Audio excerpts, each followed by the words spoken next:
Good evening, everyone. It's Tuesday night. We got an awesome show going on tonight for Loxahat Streets. So it's going to be a fun time, and I am lagging really bad. Hello. There we go. All right. So it's going to be a fun night. We're going to have a great show. It's going to be kind of mature audiences. So for anybody that's watching, just be forewarned. We're going to have fun tonight. So without further ado, I'm going to bring out Carlos Ramos and Brian Almonte. Hey, how's it going? What's going on? I'm trying to share out. StreamYard keeps screwing things up. it's not so bad. So was that your gender reveal? Gender reveal. Yeah, the video from before?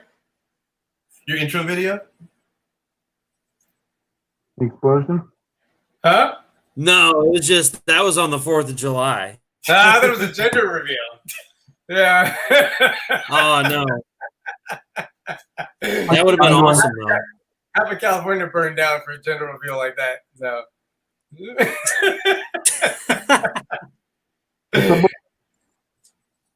how's that? I said it's a boy. Yeah. Boy. Those memes were hilarious, dude. Those memes were awesome. That Death Star one. That's good. Yeah, my favorite one was from The Mandalorian, where the droid's like, "I will now initiate gender reveal." And Yeah. Dude, my friend made one with Terminator. What was it 2? When you see everything blow up, Yeah. and she's holding onto the fence, and it's like it's a girl.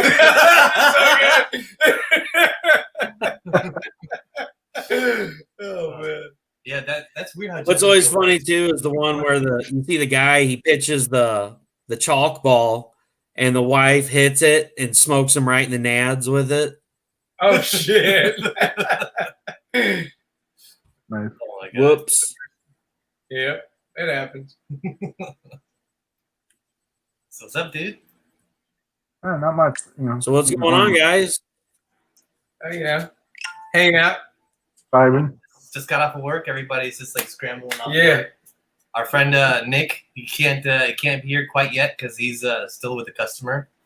He's got to sell that insurance, I guess. You know. Yeah. Yeah.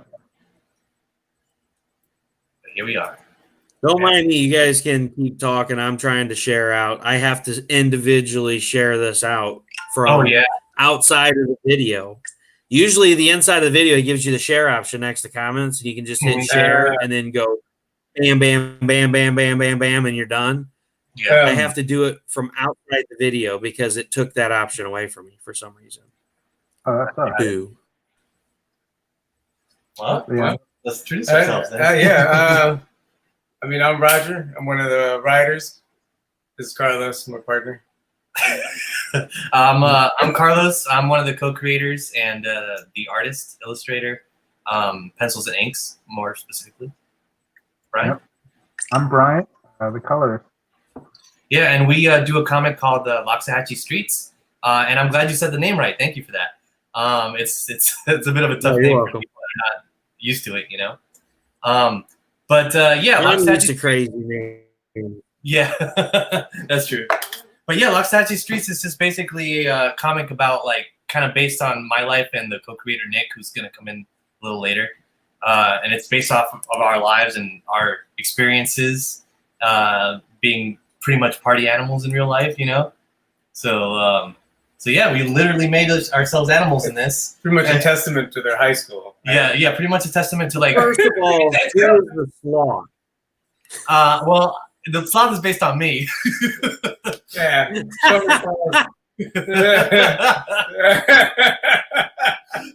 Definitely has Why is there tissue stuck to your claws? the what? Huh? Like, say that again? I said, why is there tissue stuck to your claws? It's a bit of a sticky situation. Yeah. Yeah, it's a sticky situation. You gotta watch it. Yeah, if you guys read the comic, you'll see that that he gets himself in a bit of a bind, I guess you could say. Bind. Yeah, that's what I like to call it. Self-bind. Got all But, these videos and no lube. Yeah. Who needs lube when you have tears? Nice. Yeah, exactly. So yeah, issue 1 kind of starts off the issue kind of with masturbation, just to so everybody knows where we're at. You know, in the set the series. bar high. You know, Mood, right up here. You know, when everyone else goes low, we go high.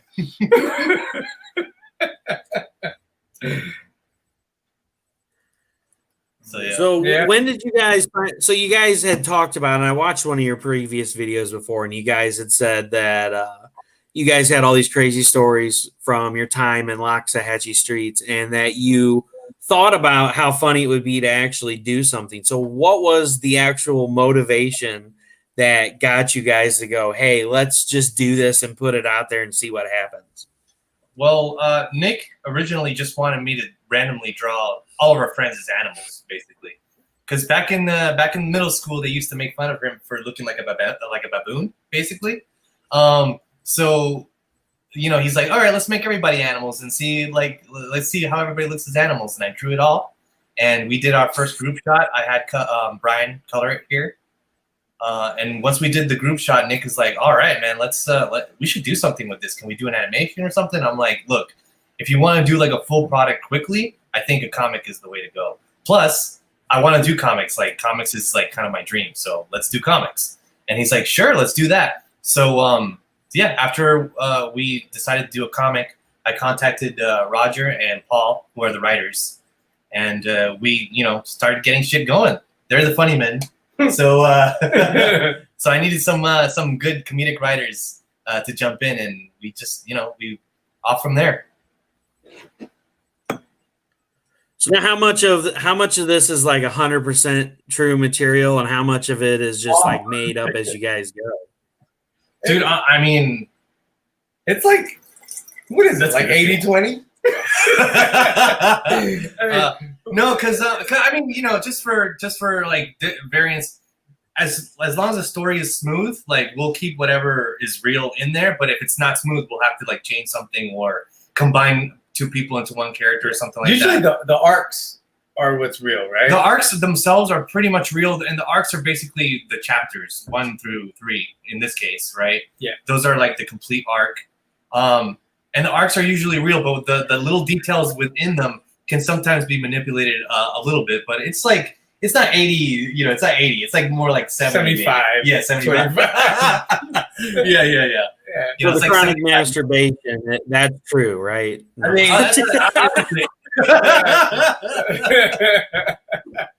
I mean, your guys' logo. I mean, I added it in the link for the video, but you know, you got the whole unpeeled banana going on in the book name.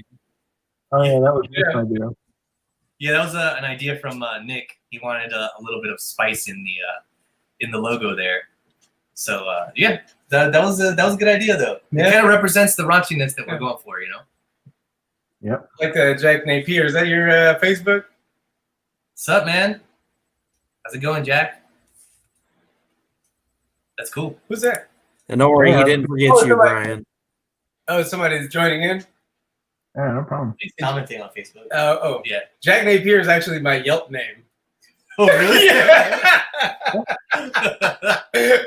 I literally leave every complaint under Jack Napier because I never compliment. It's just all complaints.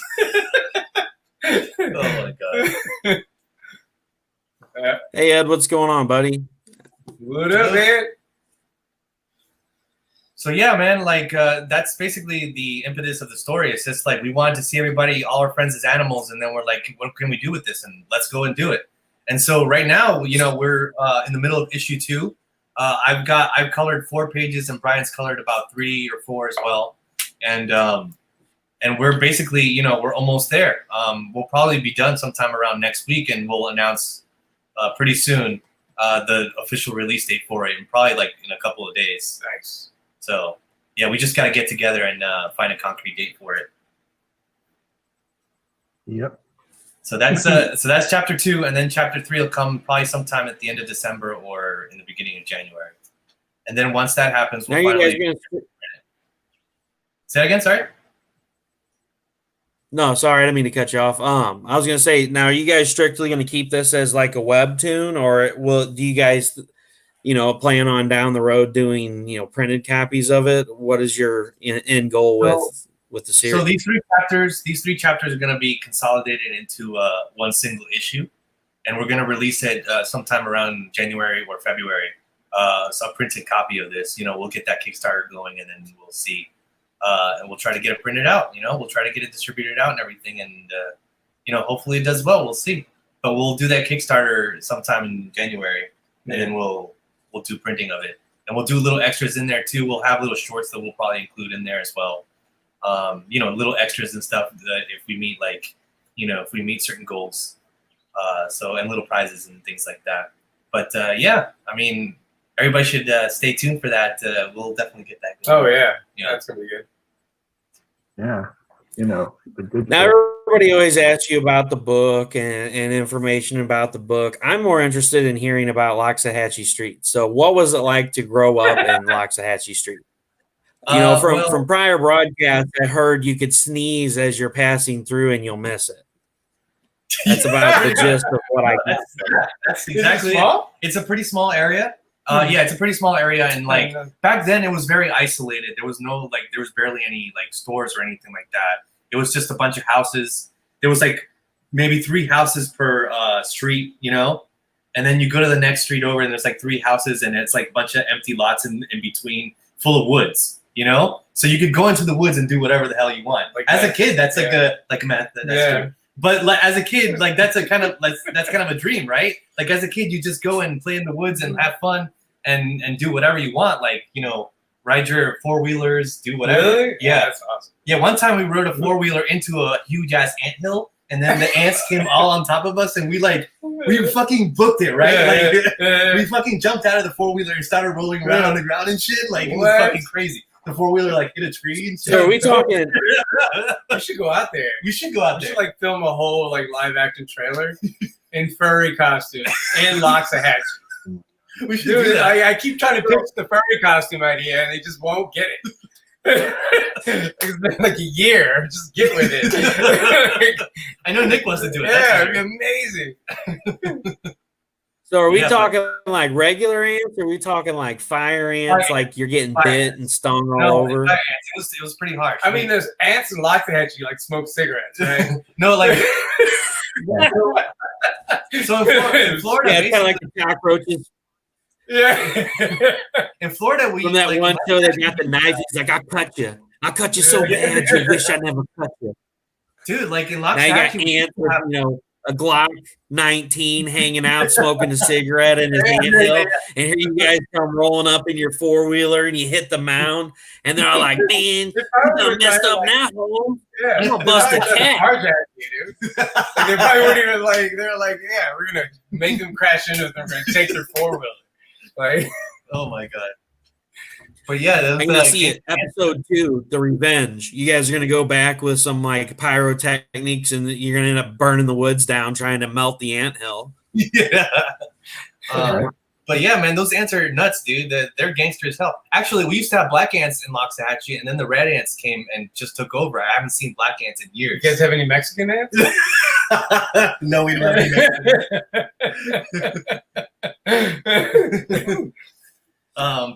Dude, and that was just that was one of the innocent stories. We just had a bunch of stuff happen. People have a bunch of parties in the woods and stuff like that. Things get a little fucking crazy.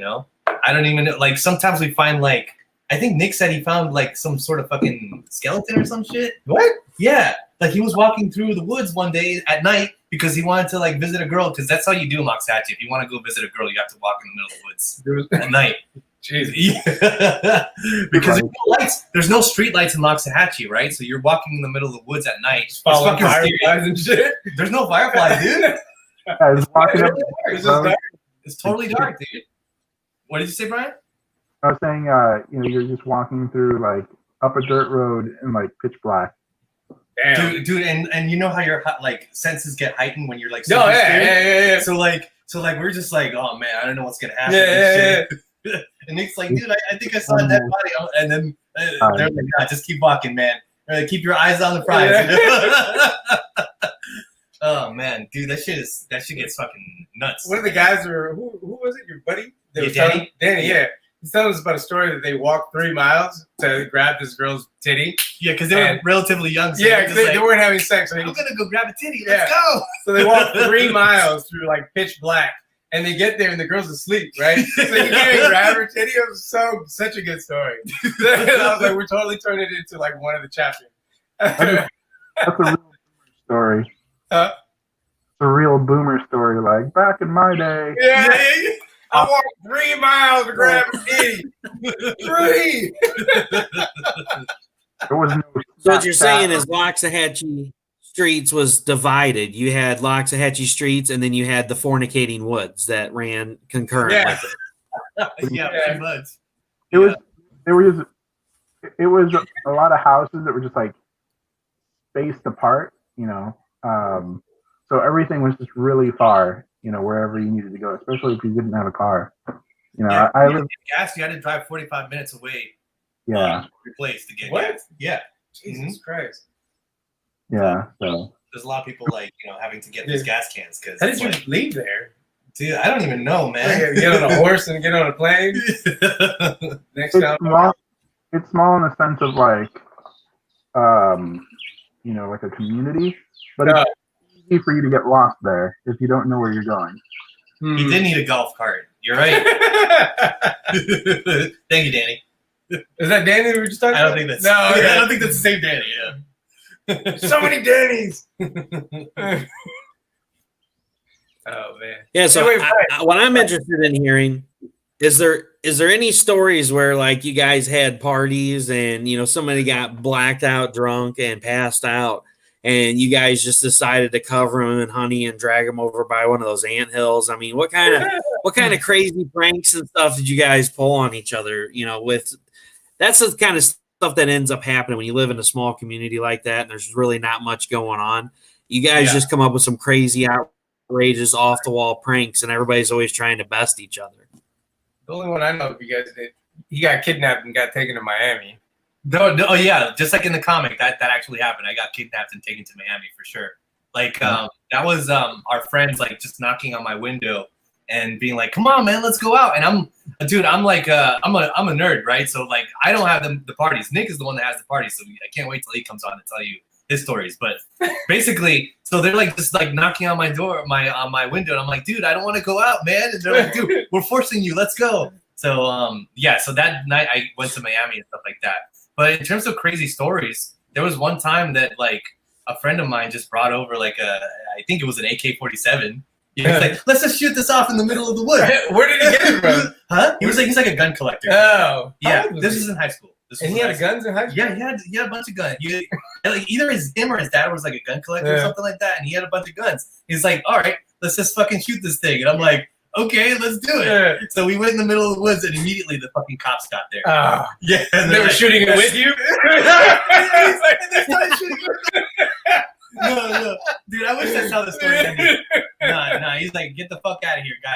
I don't know what you think you guys are doing, but it's not happening here." I'm like, no, I'm sorry, I swear, it was innocent fun. He's like, "Dude, you guys are gonna kill someone with that thing. Go fucking We were shooting in the air? we were just gonna shoot at trees and shit and cans and shit like that. Because everybody, like, dude, like a lot of people had guns there and shit, Yeah. So everybody just shot cans and like fucking squirrels and shit. Yeah. Wait, a lot of people had a lot of BB guns and shit like that. Mhm. I had a BB gun and like it's just, so everybody knew. When did you find out that BB guns were BB guns and not baby guns? Today? It's like today. it's like fire retardant. I thought it was fire retarded, and then like a pit bull. It was definitely pet bull, right? Am I right? No, Am I the only one? You're the only Oh one. my god! You retard the fire. Why wouldn't it be fire retarded? One time my dumbass didn't know that there's no ham in hamburgers. So Yeah. I'm like, what do you mean there's no ham in hamburgers? It doesn't make any sense. Yeah.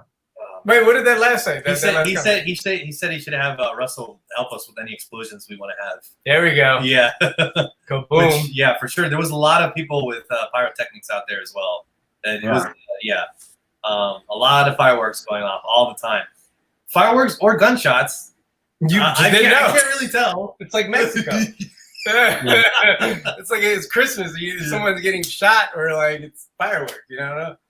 I mean, yeah.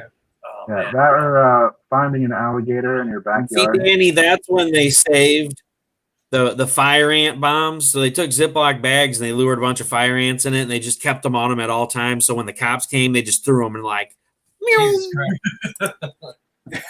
Oh my gosh. My buddy out here, he told me this crazy story about they used to go around. This is terrible. I don't even want to tell it anymore. The way that was coming out of my mouth. They basically used to go around and shoot homeless people with paintball guns, and they made it on the news. Oh, I thought you were about to say BB guns. I'm No, like, no, paintball guns. I mean, at least And it's it was paintball. like they made it all over the news. This is before I met them, and it would be up like on Channel 10 News or whatever. And then he told me the story like years later. He was like, "You guys were just shooting homeless people with paintball guns." there it is. But it's like, the way he tells the story is so funny. But it's Oh, like God. me saying it out loud, like that was just the worst. That's terrible. Don't do that. Well, that's probably making it. Yeah, yeah, somehow, definitely. Yeah. Yeah, I remember having some sort of like crazy neighbor who had an emu farm. And an emu farm. Oh, yeah. Yeah. Dude, Just, just riding my bike and I just see like a bunch of like giant birds that look like ostriches in his backyard. Like, Dude, these things are weird. did they ever like escape? yeah, one escaped. They went up the road. Oh shit! Yeah. They're big, right? Those are huge birds, right? You can ride Yeah, them. yeah. I mean, Yeah, that's just yeah, scary. it's really good, but I wouldn't recommend trying. It's like Super Mario Brothers 2. Huh? You can jump on one. Yeah, like a Yoshi. Yeah.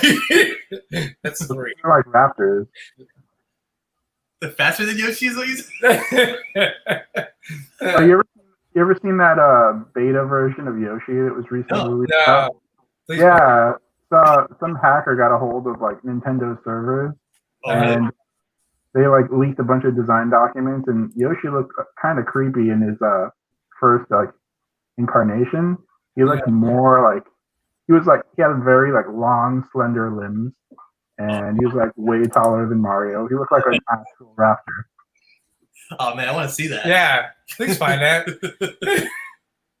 Oh my god. So what you're saying is in either episode 2 or episode 3, we can expect to see Brian riding an emu through Loxahat streets, to go, 3 miles to go grab a titty or something. He's like an evolved emu that talk like he's yeah, it's kind of like he's dominating the other emus. It's kind of like he's an emu riding an emu. it's kind of like a Goofy, and Pluto situation. Yeah. An emu riding an emu. Yeah. Yeah. It's like what? Yeah. Oh my god. As he evolves, his neck's shorter. Yeah, right. So I guess last time we ended on the question of like, is the witch anti-furry? Is she like a reverse furry? Right? She's just a human. It's like what's her name? Sandy from Yeah. Is it Sandy from SpongeBob? yeah, SpongeBob? SpongeBob. Yeah. It's the fucking squirrel. Yeah. Oh man. But that goes into that weird meta question of like, what can we like do in this Oh, universe? it's gonna be you know? it's gonna be But great. we're pretty much doing whatever. Yeah. So in this next issue, we have the premiere of this dragon character, who's kind of like one of my favorite trope of character, which is like a paranoid, crazy, like He's a drug dealer. he's a paranoid drug dealer, you know? Drug dealer, yeah. And he's like kind of insane. Like, I have him pulled up here in my screen here. So right here, he's just like kind of casually just offering. Can they see it? Yeah. Carlos, who would you say the dragon is like? Like if you could compare the personality. I know Nick would like say that. Yeah, Loxahat, Florida, Danny. Yeah, I know Nick would say it's kind of based on Rick a little bit, but I think this guy's a little bit more. What would you say? Crazier? He's out there. Rick? This guy. Yeah, Rick Sanchez from Rick and Morty. Oh, yeah. No, it's way bananas. Yeah, This guy's high. like all the time. Yeah. Like the ground is lava is high. Yeah. Like, yeah. Yeah, so if you want to share the screen, you can see, the audience can see here the final design for the dragon. As you can see, the dragon is offering you a little something, You can't show him one of the pages? Yeah, we can show them all the pages if you want. So yeah, Yeah, that way you don't have to go download them later or anything. Yeah, Just watch them here. No. I'm just scanning through them real quick. But like, but yeah, what's it called? So this dragon, he's awesome. He's a crazy character. He's like a very crazy, like drugged up Rick Sanchez, basically, is how Nick would describe him. And right here, he's definitely providing the party. To party animals. Is that a belt? Yeah, that's a belt. Right under the H. Yeah. Nice. Somehow. Yeah, man. And there's a little gun over here and a little bit of a. Oh, right under the some H. Some pills right here too. Yeah. He's got some party favors. Oh, hey, Nick. Nick, what's up? Nick, Hey, what's up, guys? you got goggles on? You scuba diving? What is that? It's my broken mouthpiece. It's been an intense day. Look at that. You can tell, right? At the time I got here. Sorry for the late arrival, guys. Yeah, Jack. Definitely, this is in Florida. This is definitely a real place, and it's. No, he's saying like when people are like, did that really happen, or was that in Florida? No, yeah. Florida's fucking wild, bro. I guess Florida is wild. I just never thought. I grew up there, so I never thought of it as being wild. But it's kind of wild now that I think about it. Yeah, it's like the hood of just the America? United States. Yeah, it's really. I mean, I like it. It's pretty cool. Yeah. It's awesome. We have our own version out here. It's like the Inland Empire. Yeah. 'Cause we're in California. The sun is up for us because we're in California. So And it's hot as fuck. and it's hot right now. Super hot, dude. You guys have a favorite Florida man story? Mine is the guy that ate that dude's face off. Wait, what? Oh yeah, the zombie in Miami. Yeah. Yeah. Uh-huh. Not Salt Bay. What was it? Bath salts. That's My favorite was the guy who tried to settle his divorce by fighting his wife with samurai swords. Yeah. Dude, even when I share him, I still don't believe him. I share all kinds of bullshit on Facebook. I'm like, this isn't real. So Nick, what's up, man? nothing good, nothing much, man. Everything's good, bro. Just been intense, man. It's Busy so day? intense that been so busy, man. And I didn't have time to eat, so I was eating my headphones. You can see, like, I thought that was a new jelly you're trying. no, it's supposed to be like this, and then I'm supposed to be able to like turn it like this. Why is everybody's headphones getting fucked today? Yeah, I ordered a new pair of headphones. I just haven't had time to even go downstairs to get them. They were already arrived earlier today. I don't know what the heck. You might as well Like, take them out. That's really funny, dude. It's okay. I like it. Keep it up. You look Right on. you look like a Jedi right now, dude. It's great. Like a Padawan. It's like one dangling earring. Oh my god. Hey Russ, I think you froze, man. Nah, he just doesn't find it funny at all. Carbonate. Well, he's looking raw for it. On the spice bake. Oh, what? Somebody, Man, I went to middle school with him. They sold him that spice Danny. fake weed, and he flipped out. Was that our Danny? Is that our Danny? Danny, comment. He's and my tell us Danny if it's now. our Danny. Wait, did anyone here sell Danny weed? Yeah, I'm sure Nick did. Nick, Nick. Nick, did you ever sell Danny weed? Don't answer that. I never sold It's legal here. before. I did not have sexual relations with that woman. Oh shit! I did not have sexual relations with that woman. Nice. Hold on. Are we on? Hey, hi Jack. Yeah.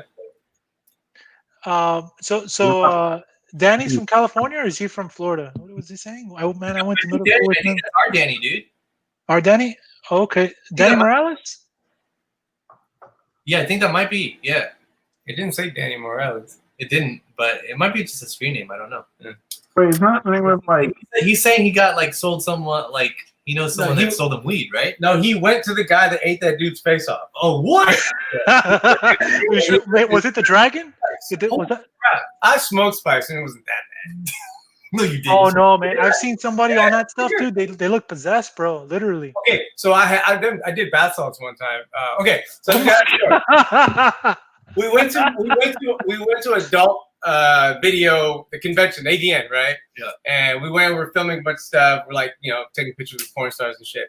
And there was booths with fake drugs. Mm-hmm. So one booth would have, like little like tins of like fake cocaine, right? So we had real stuff, but it was fuck it. Let's get the fake stuff too, right? So we got that. We're in Vegas. So we get that, then we get like bags and bags. I mean, they're just giving the shit away. Like we're not buying it. They're giving us bags of fake weed. We didn't know what it was. Yeah. It was spice. Yeah. Dude, all kinds of shit, dude. Oh, they had fake ecstasy too, right? And some of the porn stars and they were like getting naked in the middle of like the lobby, like conference room. Like, dude, shit. oh my God, dude. When was this? It was 90s? crazy. No, the 90s. This was like 6-7 years ago. Oh shit! Okay. Yeah, it was fucking bananas. And then I smoked spice. That shit was crazy. Las Vegas, that doesn't happen like in Las Dude, you Vegas. gotta go to AVN. It was at the Hard Rock Hotel. It was fucking amazing, bro. What's that Dean reference? He who controls the spice controls the world. Yeah, basically. Yeah. Yeah. It wasn't Dune you had to go through. It was a bunch of poon. Yeah. Is this going to turn into a one-time at bank camp? Poon. Wow. My penis be a noob. Wow, dude. Wow. That'd be great. Right. Penny be a noob. Penny? Yeah, penny be a noob. Wow. That'd be amazing. I'm gonna write Yeah, that. one time it was snowing so much in California that I had to escape and had to say, Carlos, get me out of here, man. It doesn't stop. Oh, the snow. I know what snow you're talking about. For a second, like, it doesn't snow here. Oh, I get it. Yeah, dude, you had to escape that shit. It was too much. It was raining down on you, man. That was insane. Are we talking about love? He visited. He visited LA, and then like he was staying at. It was just constant. Where were you? Who knows it? Who knew it could snow so much in February, man? Did you move to Texas? You can't even smoke weed out there. What the fuck? Yeah, it's true, man. People are trying to go to Oklahoma, like right across. Everything's legal there in Oklahoma. They just go. I don't know where anything is past Texas, dude. It's like a world and Nevada. Wow. Maybe Colorado. After that, it's like, yeah. And then Florida. You know where Florida's at? New York. Yeah, bro. Yeah. you gotta skip a whole bunch of stuff to get to Florida. That's for sure. Yeah. Florida, terrible hair. Damn, dude, you've been wanting to live for a while, huh? Wait, are you still in Loxahat? No. No, I'm in Boca. Yeah. Okay. Boca is like south east, right? It's like right above Fort Lauderdale. Yeah. Yeah. Oh yeah, you don't know where Loxahat is anyway, so I'm like saying nothing to you. Yeah, I don't know.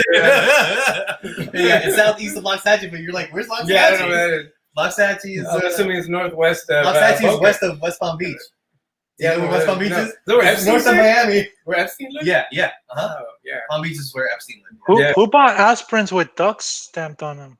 Danny says you bought aspirins with ducks stamped on them. Dude, you don't remember? That was all you, man. Wait, what? If he says you did it, dude. Not aspirin. Back. I don't remember that. Woo! Okay. What's going on, guys? Sorry about that. My we had a power surge and it knocked my modem and my Wi-Fi router, everything. Knocked fuck. it out. So it's rebooting. So Russ, if you need insurance, man, I just got licensed in Wow, Missouri. better So. He's trying to sell you shit while we're doing a freaking podcast over here. yeah, apparently he's Hey, what? selling so much. He's been talking so fast they blew the freaking mic right off of his headset. I mean, it was just dangling there. Hey, Now he celebrates his sales by doing the helicopter. Get to the chopper! No! Get to the chat. Eat some Mike Viagra. Oh man. They just dang. I like how that microphone's down, dude. Oh, I can just man. see it now when somebody gets in his face, he smacks him with it. I challenge you to do it. No, they do the Matrix, dodge trying to. It's so fast.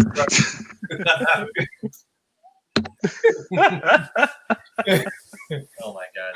So Nick, tell us some Loxahat stories. Like the previous thing that you've experienced in Loxahat, besides your dad coming out of the middle of the woods shirtless trying to kill her. After 13 years. Whoa.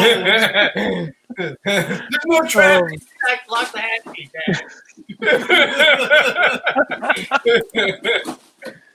Oh man. Well, quite a bit here. Okay, so there was one time, there was basically a a big party in the middle of like the rural part of Loxahatchee. This person had panthers, freaking capybaras, toucans, and then next thing, like all these animals, and next thing you know, like it was under a big tiki hut as well. My cousin was rolling balls, and he was like in the cage with the panther, petting the panther. Whoa, wait, And then- hold on. Wait, there's a panther? Hold on. So Yeah, this property just had a whole bunch of exotic animals, right? right. This is Florida for you. This is freaking Loxahatchee Wait. right here. Did you end up with a lover with a mullet that sang country? I think that was my cousin, but he had a mohawk at the time. So your cousin now is in jail for life? No, my cousin is actually roaming free in Colorado. Or actually moved to New Mexico just He's recently. not. So he's not a king of like panthers or tigers or anything like that. No, he's just not afraid of anything wildlife. He gets along with them, man. He swims with, like in the middle of the ocean with sharks. I don't understand. Nothing happened to this guy. So they never made like a I don't know like a documentary? Netflix, yeah, like on Netflix that was wildly popular during the He point. should have a documentary. Now that you mention it. Are you kidding me right now, dude? Dude, I'm serious. And then next thing you know, the cops roll in, and then people have like bags of all kinds of different party favors in the air. Wait, And- hold on, Nick. So wait a minute. So you and your cousin, right, went to a party. Rolling balls. Rolling balls. I was DJing at it. I was the DJ there. Oh, you Oh, were even better. Dude, Yeah. When was this? How old were you? This was towards like right at the end of high school or right after high school. Oh But- shit, that's amazing. Okay, so you weren't rolling balls though. I mean, No, I wasn't actually. I was just drunk, honestly, that moment. Just that moment. You didn't want to roll balls because you were DJing, or is it? Yeah, because I was Okay. DJing. So there's a bunch of exotic animals all over the place, right? And your cousin Right. went to one of the cages. Yeah, he went into the cage, just petting the panther, man, literally. And then he had the plur things around his arm. It was like, here, I plur you, and he like put a necklace thing of God. candy around the panther. Dude, Roger's writing all this shit down. I kid you not. It's all really. So your cousin plurred the Black Panther? It wasn't black. The Black Panthers actually, I found out, don't really exist. They're actually the black leopards. It's just you don't. Yeah, so there's no actual such thing of an actual Black Panther. So he didn't do But- anything. The Black Panther, quote unquote, didn't do anything. He didn't he didn't do anything like that. Like, No, he was so chill. I don't know. Maybe somebody got the panther high on weed or something. oh shit, think- that's right. Because there was a lot of people. They Hi. gave the fucking animal drug. Okay, so So what you're saying is the candy necklace that was around his wrist was really LSD on a string. Yeah. That's amazing. Continue, So sir. what maybe, man, it was so much going on at that time, and then people were trying to escape away from the cops that they drove into the canals. But Because in you said the cops Loxahatchee, came in with there's all party kinds of. Did you No, say no, the cops didn't bring the party favors. They actually surprisingly didn't arrest anybody. They just broke apart the party, and Oh, okay. everything was there. Like, Dude, I when don't you know, first told the story, I thought the cops came with the party favors. They're like, no, no. oh, Yeah, right. That's imagine. fucking dope, dude. Yeah, Or in this only in story. Loxahatchee streets. Maybe the cops can. Yeah. So they just, the cops are seem like they're really lenient in Loxahatchee because they caught us with the fucking AK-47. They're like, yeah, just don't do that again. Just get out of here. You know? They're Yeah, man, that's true. They're pretty chill over there. I mean, all they're kinds of- probably not anymore these days because Loxahatchee right now has grown so much. It has so many like stores. A lot of just Walmarts. a lot of chains and shit now. Yeah. Like it's completely different. Traffic's insane now and shit like that. Really? So I think the cops are probably a little more strict at this point. That sucks. Yeah. So it's totally a different place now. But back then, I mean, what was back then? Like 10 years ago? was 15, 20 years 15? ago? Oh, like 05, 07? Yeah, like think so. 03-ish. Yeah. Mhm. Oh, yeah, for sure. That was like around 07-ish for you, right, Nick? 07? 07. Oh, I got held back like twice. So, So that was probably 09. Yeah. No. like, Yeah, I- twice or some shit, right? Yeah, school was not for me. So I had to like eventually what got me to want to finish school is I really, really wanted to get into like Full Sail University really bad. And I was like, that's actually something interesting to study, not all this crap they're giving me at school. So let me just try to take my GED since I can't finish high school apparently. And I had to take the math portion of the GED like 3 times in order to pass it. And I freaking finally passed it. And then I fucking hated school too. So I hated school, man, so much. I only like to hang out with people. That's it. Spanish is my first language, and I failed Spanish. You failed Me Spanish. too, dude. I had a D. The only reason I passed was because we made a Spanish tampon commercial with nothing but guys. It was like we were talking about how girls can't have. We're all dressed up as women, and you can't they can't pull out a tampon without looking embarrassing. Yeah. So we designed a box. Yeah. That hid your tampons. Ooh. Yeah, but it was a cigar box. So when you pulled it out, it looked like a cigar, and then that way they can. Nice. But yeah, it was That's pretty creative. it was hilarious, bro. Like I was failing, and that was the only reason I passed. We shot that on VHS. Oh yeah. Oh, Yeah, that was great. holy shit. I gotta find that video.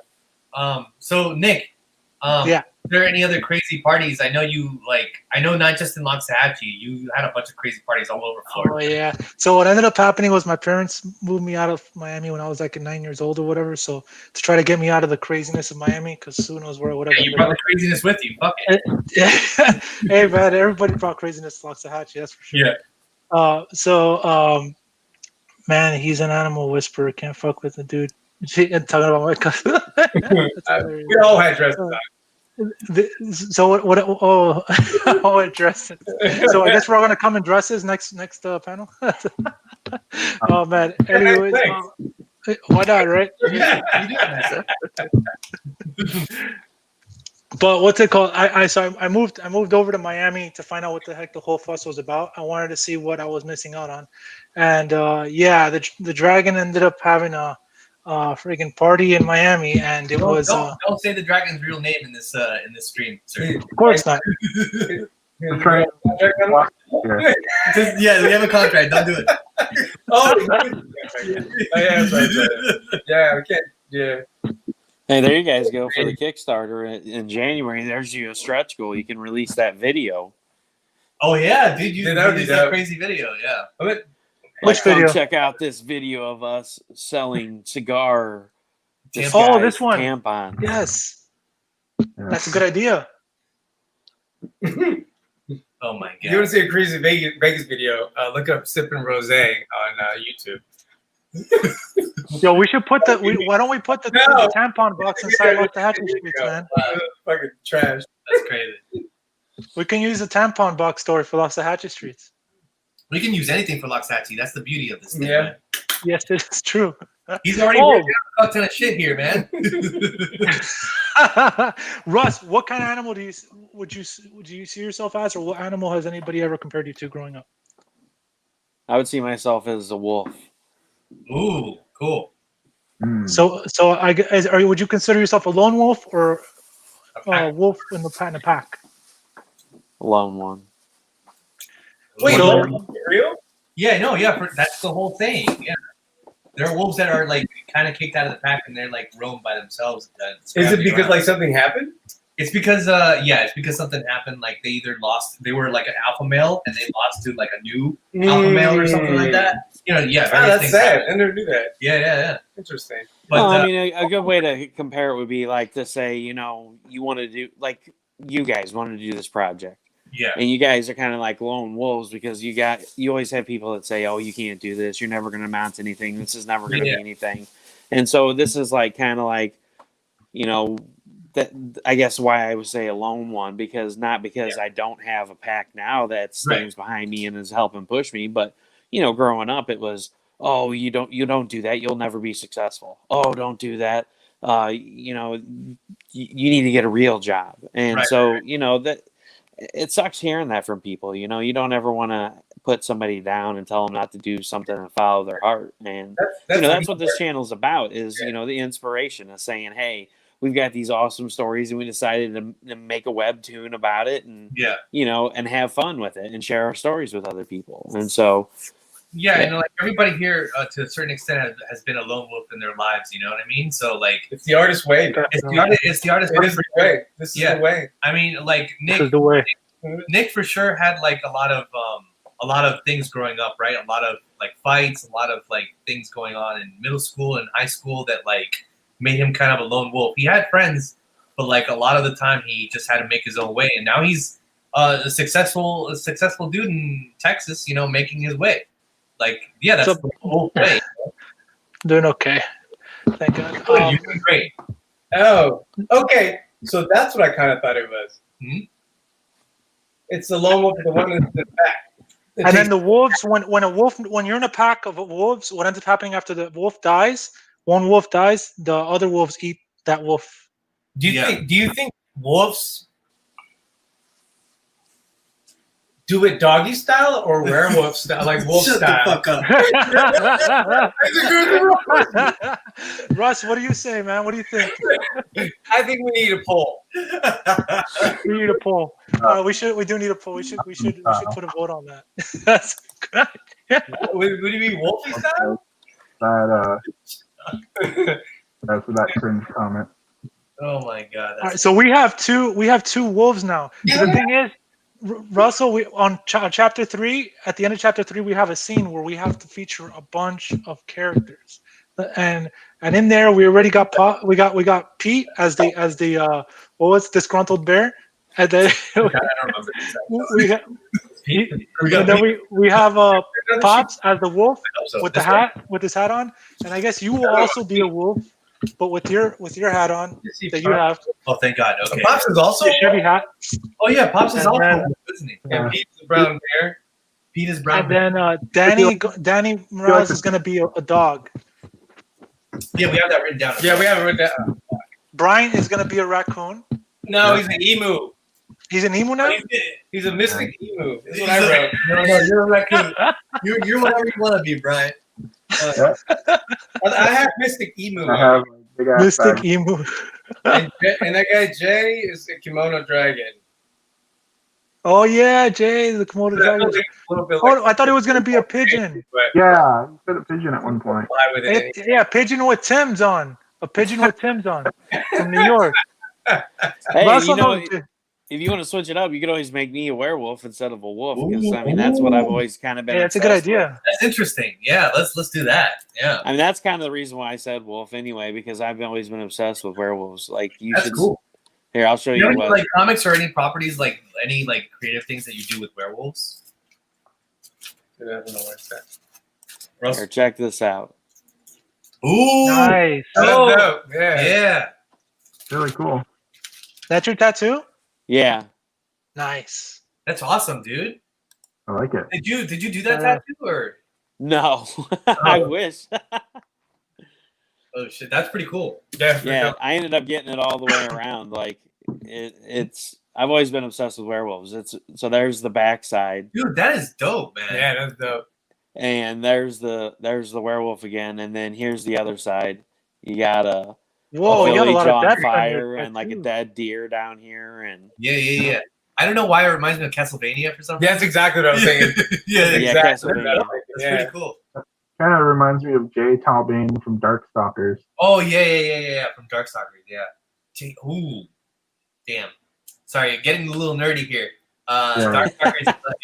Darkstalkers is one of our favorite games, so we're like, oh yeah, that's fucking dope. That's You know what's crazy?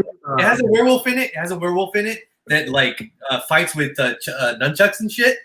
Yeah, Kung Like, Fu it's Werewolf. totally necessary because he could fuck people up with just like scratching them or whatever and biting them. But it doesn't matter. He got yeah, nunchucks. nunchucks.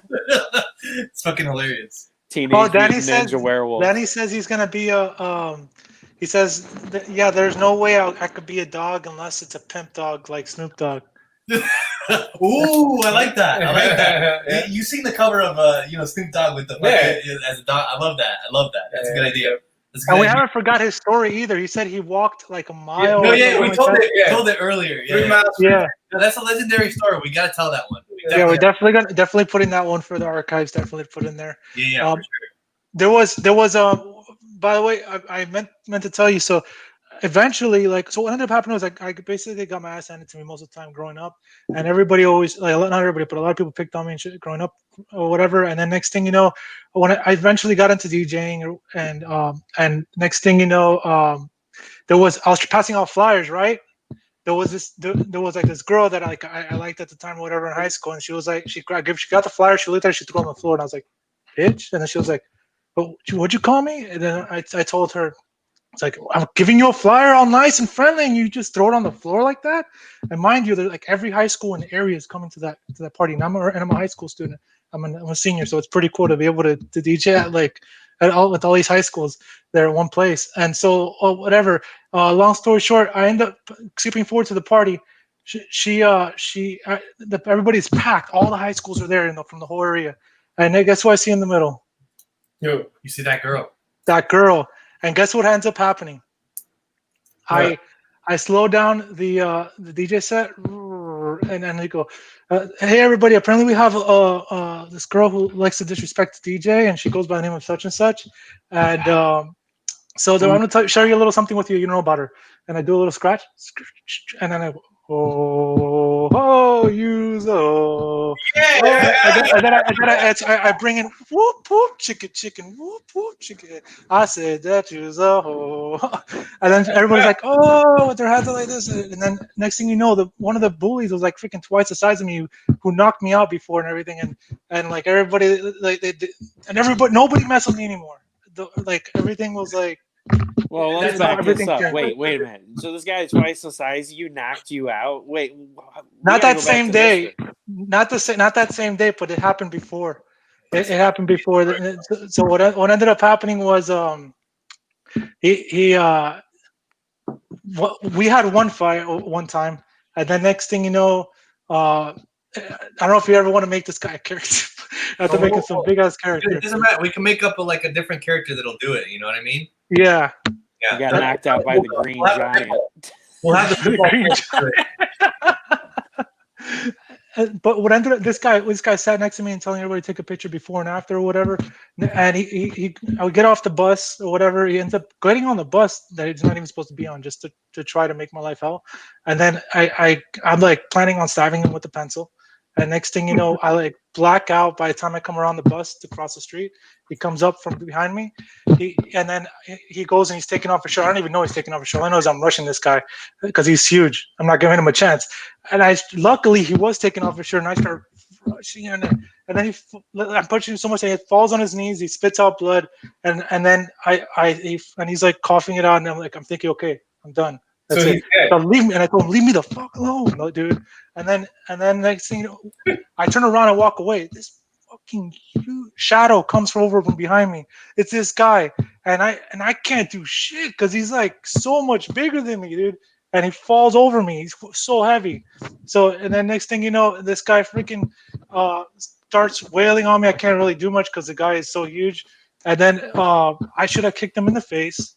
Knocked him out on the street. I would have probably not had my ass handed to me. But long story short, going forward, I ended up at your house, Carlos. Actually, right after that happened. I don't know where the hell you were. You were in G-Star. You probably played GameCube after that. So whatever. Probably played GameCube right after that. The bus stop was always right there by your house. We had so many freaking. Dude, how was I not there? You know, I probably would have defended you or some shit. How was I not there? You did in middle school. You were not in my high school. Oh, that was in high school. Oh, okay. This was in high school. Yeah. So later on, like what ended up happening a couple months later, I end up giving a friend a tip, like, yo, hey, these first people are gonna come jump you or surprise you or whatever. And then I'm being nice, giving them a tip, and then next thing you know, this other group, I should have never got involved in that or whatever, but what's it called? The other group or whatever goes ahead and finds out. Yeah. I don't want to say the names of the group, so. Yeah, but there's a gang war going on over there. Yeah, and then so what ends up happening is, Like so I'm trying to be like a mediator, like just trying to like at least provide some kind of fairness. Although I know I should have not freaking got involved, but what's it called at all? Even helping, even though like I'm friends with both of the people on both sides, and they say, I end up thinking I'm in the car with some friends. Nick, real quick. Danny. GameCube was not 97, dog. That was like 2003, man. That's like 2001 at the earliest. Yeah, like 2001 to 2003, dude. Like, yeah. So anyway, go ahead, Nick. Sorry. All right, skipping forward. All right, I end up freaking wondering where the hell I'm going. I'm in the middle of the woods, don't know, like in the middle of nowhere. There's all these different people circled around me, and I get jumped in the middle of the woods. Somebody came up from behind me, knocked me out. I wake up in the trunk of somebody's car. I do this all the time. Have you guys ever woken up in the trunk of somebody's car? Wait, dude, are you fucking serious? That happened to you? Yeah. I mean, you told the story to me like 2 times, and I say this every time. That happened to you, dude? That's fucking insane. Yeah. So maybe that'll be a story in a lesson. But hold up. So you were in this gang war and shit like that, and like these guys, you were like basically in one gang, and these guys. No, I was not in a gang ever. I'm not. No. They just hated you, right? Okay. Yeah. So you ended up in the trunk of a fucking car. Yeah. This is why we have Loxahat Streets, because we're gonna tell these stories in the comic. You know what I mean? Like this guy has all the fucking experience. So basically, how it works out is he's got the baseline story, and then we elaborate on it with like making it better by telling the jokes, telling whatever, like making stuff up in between it. That's basically how the process works. Like that story right there is freaking insane, and we're definitely gonna tell that. Hell yeah. Yeah. Just like the time the DMT experience happened. Have you ever peeked? Oh, don't tell the DMT experience right now. because the DMT experience is like even Alan Moore has the DMT experience all the time. So like we gotta keep that. Let's save that in our back pocket for later. So. Ever played GameCube on DMT? Dude, the dragon wondered how the hell did I stand up on DMT? The dragon character is amazing. Like it's based off of someone, a real person. But the dragon character. What's the name? Fuck you. The dragon character is based off a real person, but we gave him a little bit of other things, like from Next Friday, those movies. And that. So we give him a little bit of extra things like that. But the dragon character in real life, he might be even crazier than the fictional dragon. Yeah, dude. Go hang out with that guy. Oh, we'll hang out with him one of these days, for sure. Right, Nick? Walter White. Yeah, definitely. I can't wait to introduce Roger. Dragon. That's gonna be really interesting. That's gonna be great. Okay, guys, I gotta get going. I got a 1-year-old at home, so for sure, man. I gotta step out. It was great though. All right, Russ, thanks for having me. Hey, thanks for being on. Nick. Take care, Roger. All right, man. See you guys. Have a good one, Roger. Thanks, man. Yeah, man. All right. So we basically there was some pretty interesting stories too with Carlos one time. Carlos actually I don't know what it was, man. I was everything was hazy by the time I woke up in that trunk. I didn't know what was back there. And I had a big headache after a while. Like one second. Danny, yes, that chick is from high school, is on Facebook, but we won't tell you who it is. Oh yeah. I'm just laughing because after this live feed, he's gonna have a headache because as he's talking about this fight, his headset you keep hearing it smacking upside the head. Smacking me, man. DJ Dubstep over here with for real, man. That dubstep music's pretty fun to make, man. Sometimes I do miss It's what I write to. And then nice. That's awesome. Nick makes dubstep even to this day, so. Oh, really? Holy shit, I didn't know that. Yeah, I'm starting to get back more active into it. Roger's more involved than I am. He does it more professionally for a living. But Carlos is a musician and more of a rock guy. Rock guy. Yeah. Which eventually we're probably planning on maybe incorporating some of his band experiences in one of the future chapters into the actual comic, which would be pretty cool. I think in arc number 2 we'll incorporate. And that. Carlos, do we incorporate the middle school fight and then you use a guitar? The sloth grabs a guitar and just like dude, that story about you getting fucking into you being in a trunk and shit like that, dude. We need to put that in there, man. That's insane. That is freaking insane, dude. Yeah, my life is like completely took in a total different turn now. Everything is like been more. No, everything's like super domestic. That's why I'm saying that Yeah. your life turned around for like the better. Yeah, I'm Yeah. gonna see it now. You can do the trunk scene in the book, and you can have, when Nick gets knocked out, he can Yeah. dream about Bryant riding in on his magical emu and saving him. Right, the magic. This guy goes, Gotta keep that for the later stuff. Russell's knows, man. Russell has a good idea. Oh Oh, man. Carlos is writing it down. I'm writing it down, dude. I'm writing it down. This is how it goes, man. We take from all life experience. So Oh That's yeah. right. Oh man. There was there was so many times I tried to kidnap this sloth over here. yeah, Every dude. time I'm a very homebody kind of dude. I'm like a super nerd. You know what I mean? So like Yeah. every time he tried to make me have fun, I'm like, fuck that, dude. Get out of here. And then he just makes me, and I go, and then I end up in Miami. I end up in like in West Palm Beach. There's a place called City Place, which we're definitely gonna touch upon a lot in this story. City Place is like our downtown kind of night area, and what's it called? Like he would always go and bother me about that. I would always say no. He would always convince me. I would always go and have fun, you know. But yeah, that's part of like kind of the dynamic of this thing, of the comic. And speaking of the dynamic of the comic, so basically, like I said before in a past interview, the comic is kind of like an ensemble piece about many characters. It's not just going to be about the sloth, the baboon, which is Nick.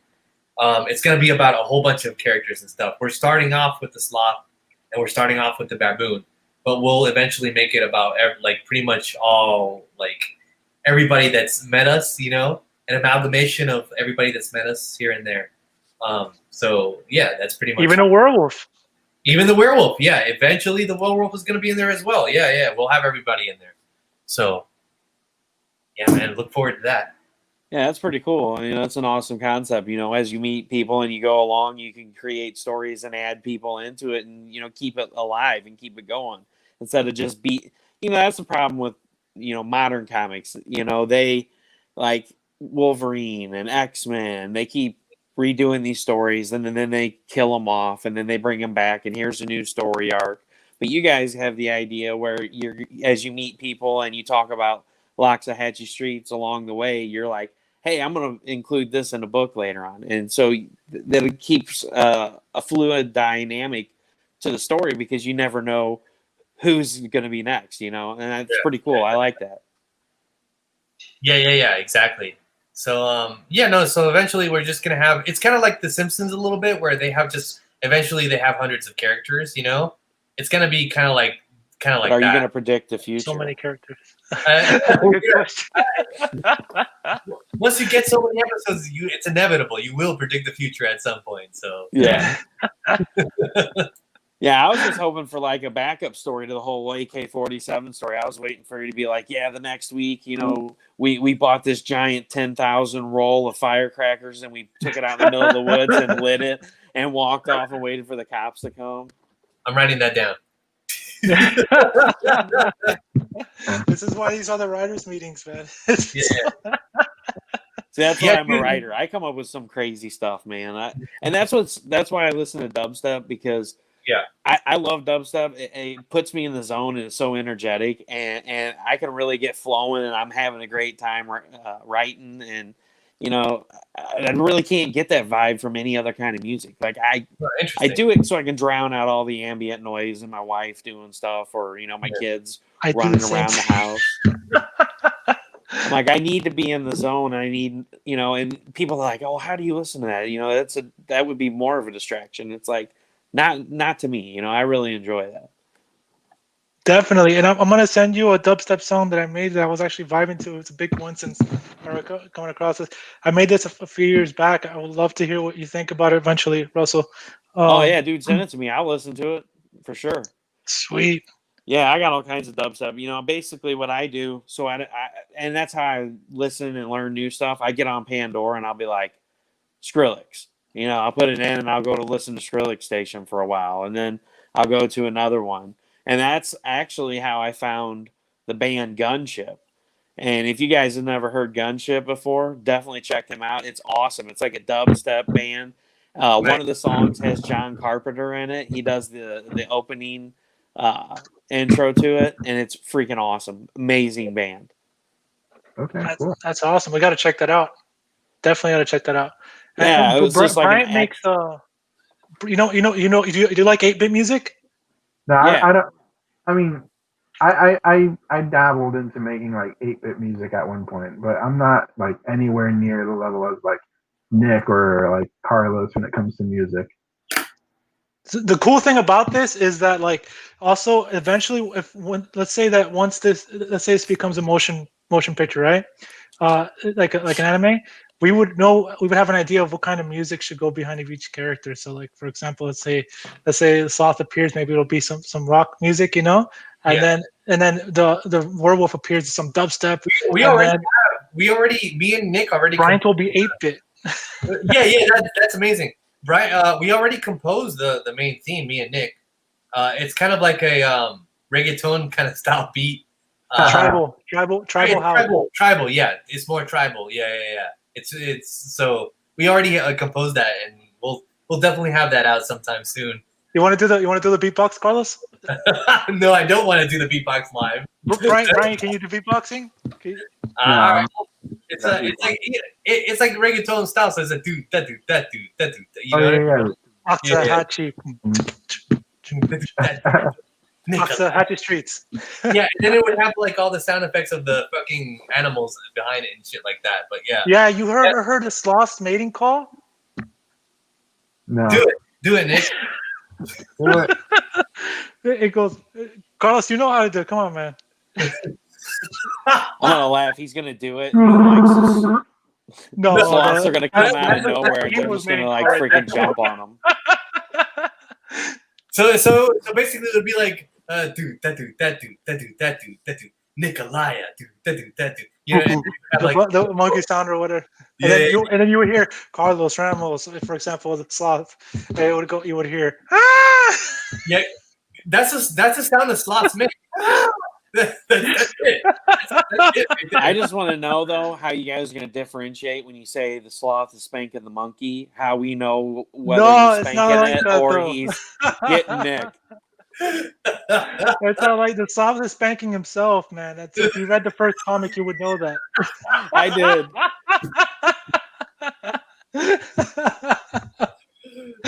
Oh man.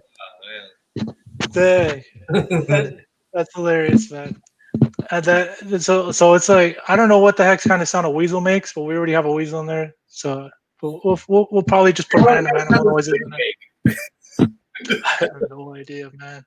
We have to say Hocus Pocus or some shit.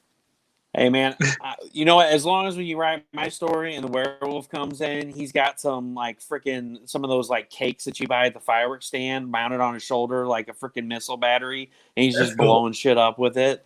He only comes out at night too. He only comes out at night. Yeah, that's right. Comes out at night and lights the sky up with explosions. Yeah, that's a good idea. All right, yeah, Pyro Wolf, I like it. And so and then we wonder like during the daytime, where the hell did the werewolf go? You know? Yeah, exactly. And then at nighttime, he just comes out of nowhere, like what the hell? When the firework goes off because of the explosion, it's like kind of simulates sunlight. Oh shit, yeah. So he's just like briefly human and then turns back into a wolf. Oh yeah, that's a good idea. Damn, I'm writing this shit down. Hey Nick. Yo. Do you remember that one time that you, me, Elenita, and your cousins?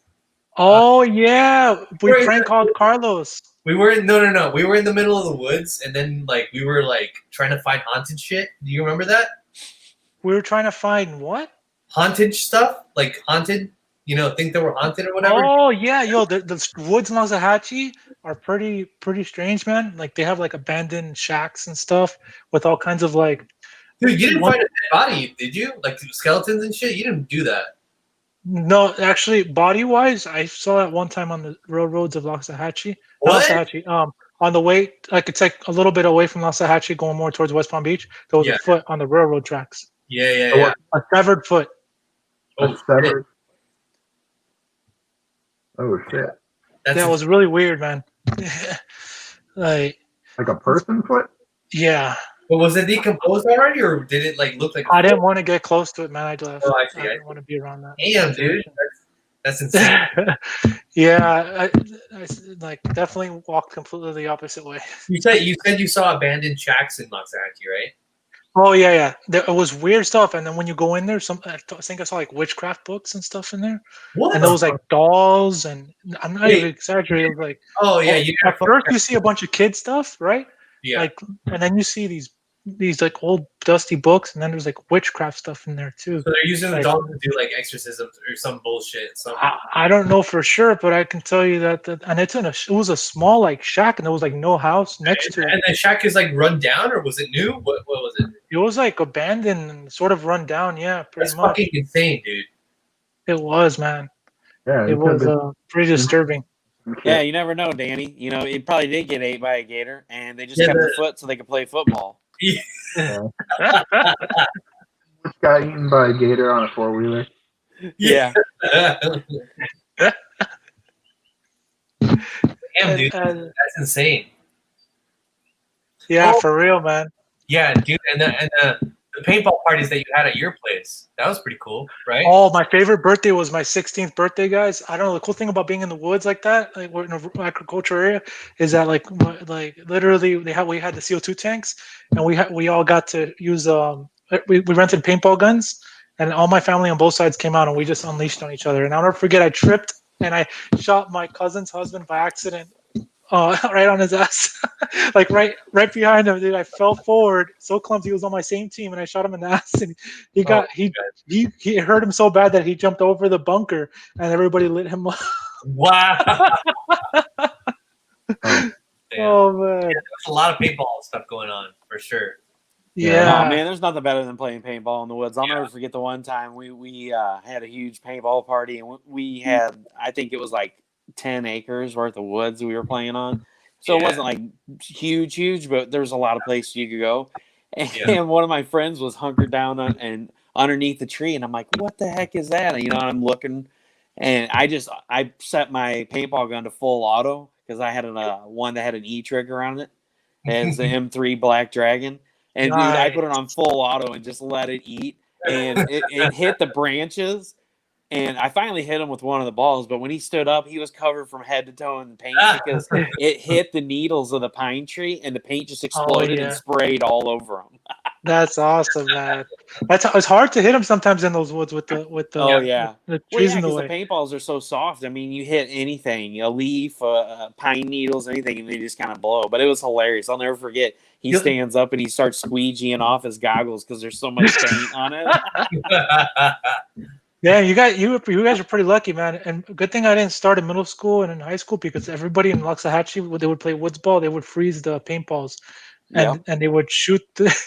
They would shoot so they wouldn't break. It was pretty messed up. Good thing I didn't play at that time. But and then they would even sometimes shoot frozen grapes. Kids were intense, man. Yeah. But you know that stuff that you can dip pliers and stuff in that you buy, that plastic grip or whatever. Plastic dip? No. Yeah, it's some kind of like a dip. It's rubber. Like if you lose the handle, the rubber that goes over the handles for a pair of pliers, you can buy this plastic dip. Then you dip the pliers in it, and it like basically makes like a new rubberized grip for it, so you're not just holding bare metal. So you can take marbles and dip it in that and shoot those too. Oh wow! They'll never forget being that shot. They cannot lie that they got shot when they get hit by that. That's for damn sure. Oh, talking about shoot ups. There's gonna be one heck of a shoot up coming out on chapter 2 with of Loxahatchee Streets. Yeah, don't give it away. But there's a little bit of a scuffle going on in chapter 2 for sure. I don't know. Apparently, there's a lot of shootouts going on in issue 1 too. That sloth is busy with it. Yeah, he's busy with it. Where did all the Kleenex go? This is ridiculous. I just bought a brand new box. Oh, man. Oh, yeah, dude, Danny, we really legitimately had paintball grenades. Tipman made paintball grenades you could buy. They were kind of expensive, but it was awesome. You'd pull the pin, and it was basically like a rubber tube, and it was bent in the middle, and it was filled with paint on both sides, and then it was stretched over, and it had a cap that held the both ends of the tube. So when it would hit, that cap would bust, and it would basically open up, and it would just shoot all that paint out in the circle.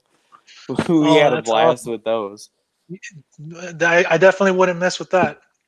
That, and then we would make the, CO2 tanks. You get bored paintballing, so you go get a 2-liter bottle of soda and then put a glove, because I had the CO2 tanks that had the shutoff valve on it. It didn't have the pin, so I could open it up, and you put like a jersey glove over it and turn it on. You can make dry ice in the glove. So yeah, we'd fill 2 liters up with that and throw them out there and scare the you guys crap got out of all the experimental, people. man. Oh, dude. Hey, I'm a pyro, man. That's why it's Russ Explode Studios. I'm always Oh, blowing that makes shit up. sense. Yeah, Yeah. right on. Yeah, I did That's pretty blasting cool. for, several years. That's what I went to school for, mining engineering with explosives emphasis. So Wow. I've dabbled in high explosives. That intro video that you always see on my Yeah. on my show, that was the 4th of July this year. That was a Cremora bomb I made. I'm always blowing stuff Nice. up. That's always the conversation of topic when the 4th of July is coming here, is what is Uncle Russell going to blow up this year? One year it was a porta potty, one of those Coleman camping toilets. And it had never been used. It was brand new, so it didn't have poo in it or anything. But I literally rigged it up, and I blew it up like there was nothing. It vaporized. That And would then even be one year- hilarious for a short, man. You should You call have the werewolf literally.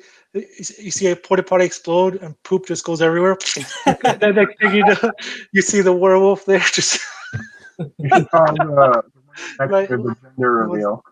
with the vine in his hand. Yeah. Oh man. That's awesome, man. The actually, yeah, we should if you have the notes there, because I saw you had the notes there, Carlos. If that's that, we can mess with that too. Dang, there was something else I wanted to ask you about. You guys about, I forgot what it was. Something on. But what's it called? Brian, Yeah, what's up? nice shirt, man. Bengalian. Hit it myself. Did Right you? on. Yeah, Oh, That's Yeah. pretty good. got my own t-shirt shop, Brian Almonte Design. You got your own t-shirt shop? Yeah, I mean it's all digital. It's not like Well, we know what to give our patrons when we start. Yeah, Doing it. definitely. Oh shit, man! I didn't know that. Damn. possibly help with that. So Brian, Russ, what part you're are the you in? colorist for Loxahat Streets. Is there Yeah. any other projects that you color for? No, not really. I mean, coloring isn't really my main job. I'm mainly a graphic designer by trade, and I also have a side project. I'm developing my own video game, so I'm juggling those 3 things. Graphic design on my day job, coloring Loxahat Streets, and when I'm not doing that, I'm working on my game Tenecat, which is like a 16-bit platformer. And then speaking of graphic design, he's helped me with a lot of my album logos and things like that. All of the and then also even just the albums themselves. So he's a really good graphic designer for sure. And he helps me out with a lot of my projects, really. And Russ, what part of Missouri are you in? I live in Union, so I'm like 50 miles west of St. Louis. Is that is that close to Joplin? No, I'm in between Joplin and St. Louis. Joplin's on the Okay. opposite end. I picked up my puppy at in Joplin, Missouri. Yeah, if you would have stayed on 44 and went like another 2 hours towards St. Louis, you would hit my area. And it's kind of rural, right? Yeah, So that's Yeah, why you we're can not- blow things up over there. yeah. Well, not where I live, but where my brother-in-law lives. That's where we blow stuff up at. Nice. Hey, you can probably have a Russ Explodes shirt right from Bryant. What is it? That if you don't already have one, that's pretty cool. And what's it called? We should. I actually that actually also would be pretty cool to get some Loxahat Street shirts. So next time we come up on here, Yeah, one of these days we'll have the shirts going. And I Yeah, think it'll be a good prize. It'll be like a good prize for like some of the Kickstarter stuff and shit like that too. You dang, know? I'd buy some from Brian. Yeah. Yeah, man. And So Brian, how uh, does that work? If you could elaborate on that a little bit more. So you got like a digital store where you basically put designs on and people order and you make the shirts up, or? Well, I mean, it's not exactly like I make the shirts like by hand or anything. It's just like So you upload your design to like a company that prints yeah, shirts, and then yeah, when somebody orders it, they print it and ship it. yeah, pretty much Okay. like a T Public, for example. I work with like 3 different companies: Redbubble, T Public, and T Fury occasionally. Yeah, I do, Danny. You're right.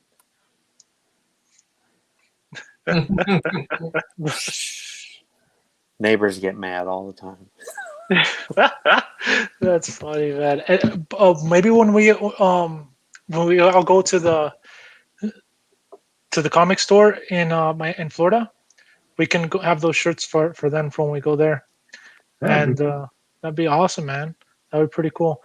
And we want to try and do something like that, Russ, with our. Right now, we're looking at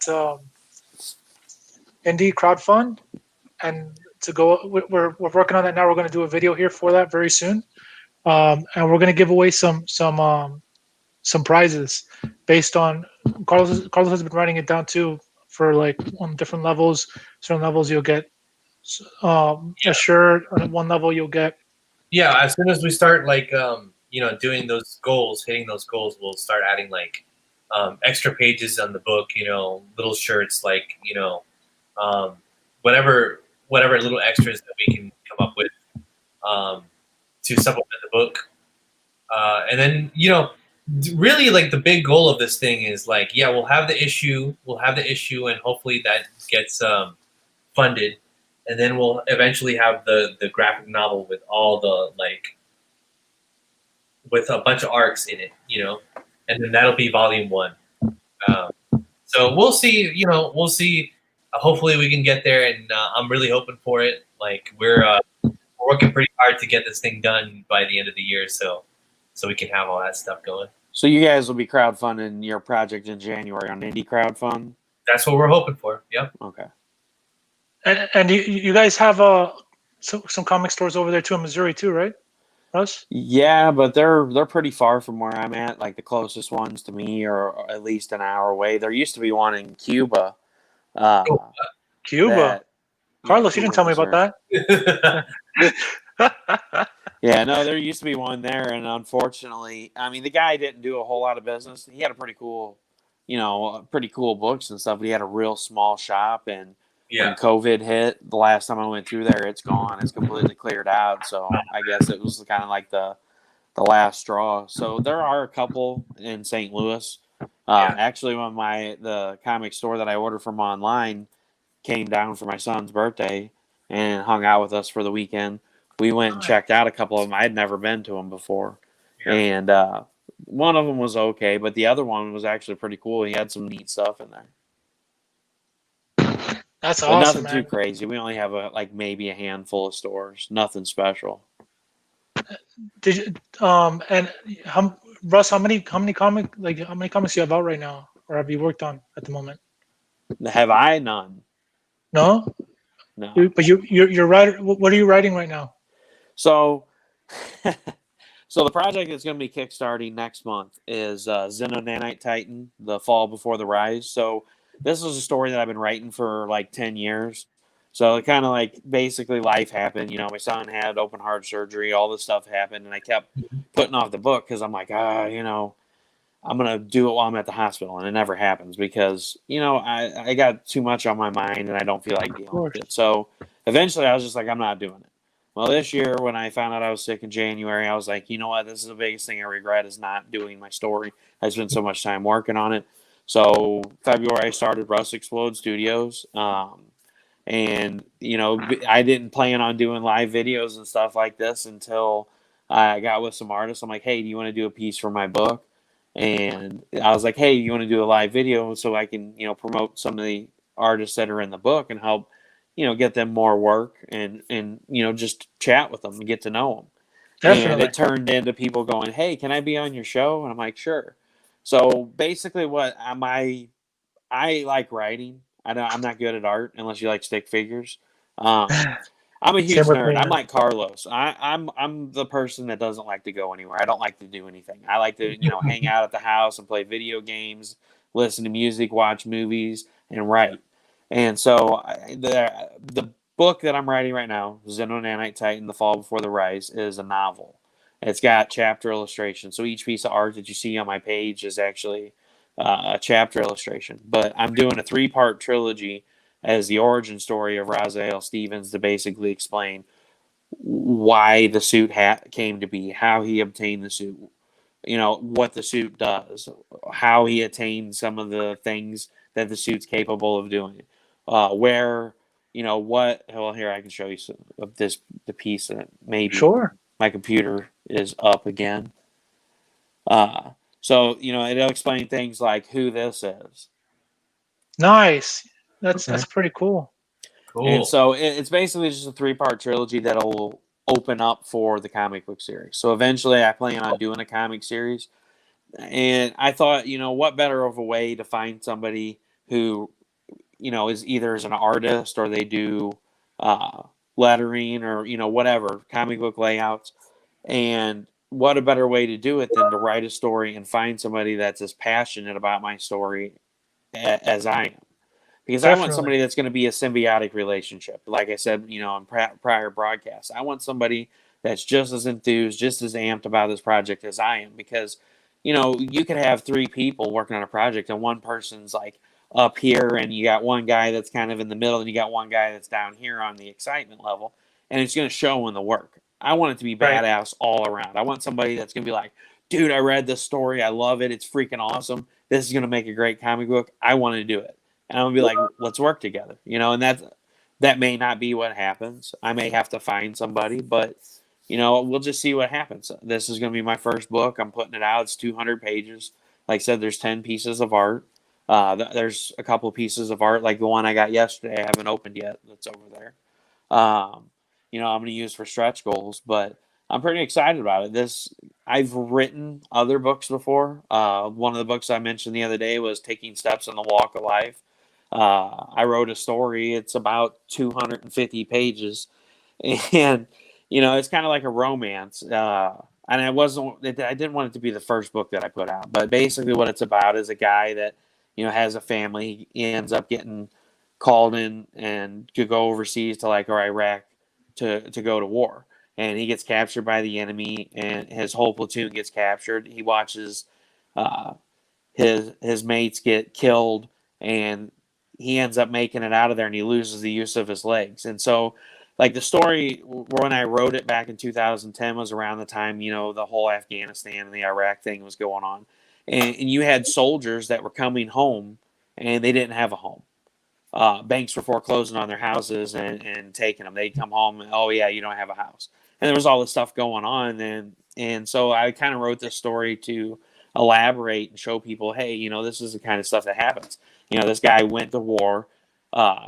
His wife passes away.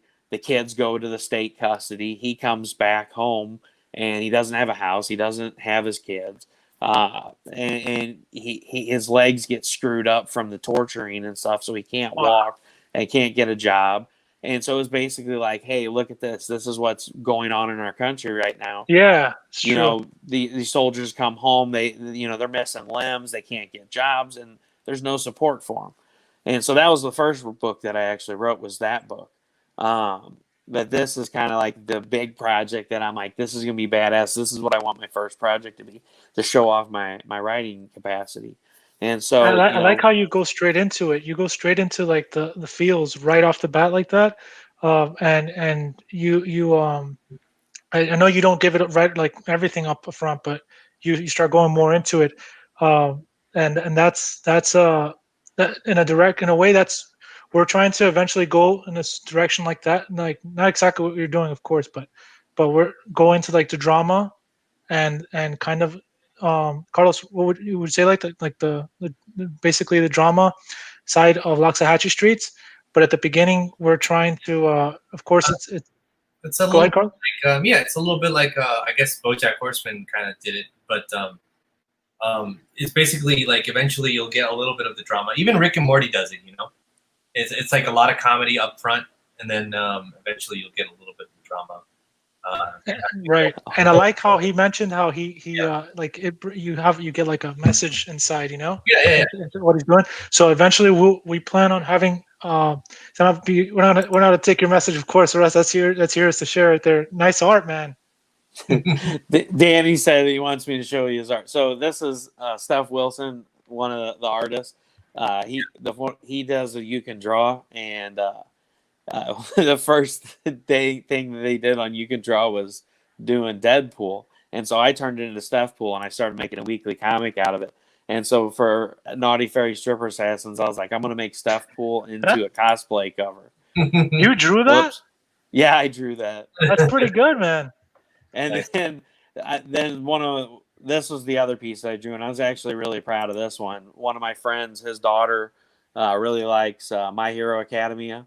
Yeah. And so she was having a rough time, so I was like, yeah, whatever, I'll draw this and send it to her, and hopefully it'll make her feel better. But I think it turned out really good. You know, it was all freehand. Yeah, definitely. I couldn't draw half that good. Yeah. As you see these guys, Carlos and Brian, draw since middle school. Oh man, dude, it was like what happened. Brian would draw a lot of Tokyo anime characters, but no, but it was a specific one you would always draw, and Tenchi Muyo. I would watch that in middle school, and he would draw like the I forgot the name of the cat was that turns into a spaceship, and Ryo-Oki. Ryo-Oki, yes, and he would draw Ryo-Oki a lot, like really freaking good, just like how it looks, man. And then Carlos would draw a lot more like kind of like Dragon Ball style, sort of back then, more like Cowboy Bebop type style, sort of, and then but it was so cool, like seeing how they would after time went on, they just progressed and got better and better. You know, I love seeing people grow and get and just develop. It's a beautiful thing, and then to see people collaborate together, and then these two great talents get together and just turn into this thing like wow, you know, like you were talking about how with the story, you know, writing, and then finding somebody who's just passionate about the story, and then people have their pockets of their niche of where the niche of where they're talented at, put it all together, and just this whole thing comes out of it, and that's something honestly that a lot more, even more cool things would come out in life. Like unfortunately, like when I was in music, doing music, there was these two friends that would always say you have to do everything yourself. If you don't do it by yourself, then you can't do it. And Carlos eventually took many years for Carlos to actually come out and say this, but he came from a different background in music. He worked with bands and stuff, but it makes sense. Like nobody really does. If you really dissect everything that you hear, see, and everything, nobody really does everything by themselves. The good stuff always is that there's a team behind it. Yeah, and that's what's so great about the indie community. You know, everybody works together, and it's not like you don't have to worry about going. I mean, you do have to worry about it to a point, but most of the people in the indie community, you know, you start talking about, hey, I got this project going on, and they're like, oh, hey, you know, what crowdfunding are you going to use? Well, you know, here, if you need help with anything, they're always willing to help, and that's awesome. It's great to have that kind of support. And, you know, and that's what I hope with, like I said before, you know, with writing the story, showing off my writing style and showing off my storytelling capability through the trilogy. You know, I'm a big advocate for, I want some background to a character. You know, like when they did the X-Men movies, they did, you know, here's Wolverine. You know, if you didn't read the Wolverine comic books and kind of understand where Wolverine came from, you know, you're like, oh, whatever, this is just a dude. And then 5 movies later, they come out with X-Men Origins Wolverine and, you know, where he came from. And I didn't want to do that. I was like, you know, why don't I write a trilogy, because I have enough material. I have everything laid out from, you know, here's where 1 ends, or 1 starts and ends, here's where 2 starts and ends, and here's where 3 starts and ends. And I'm like, how awesome would that be to say, you know, tell people what happened to this guy? You know, why did he end up in the situation he's in? What happened to him? What, you know, because you always see like a character that has dark traits to it, and you wonder, where did those come from? what caused this person to feel or act or think like that. And that's kind of what this origin story is all about. Is Like, you're getting what the caused full. that sloth to open up that laptop, And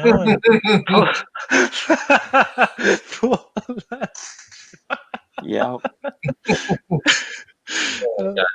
But no, I hear where you're coming from, Russell. Story development, man, just literally putting yourself, letting the reader put themselves in the shoes, right, in of where that person is, and so they can feel in a way like what that person's feeling and empathize with that person. Exactly. And Carlos, in a way, he has that coming up too.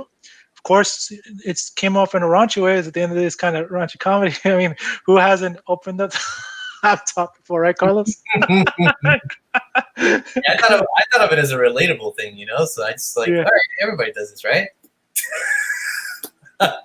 So yeah. But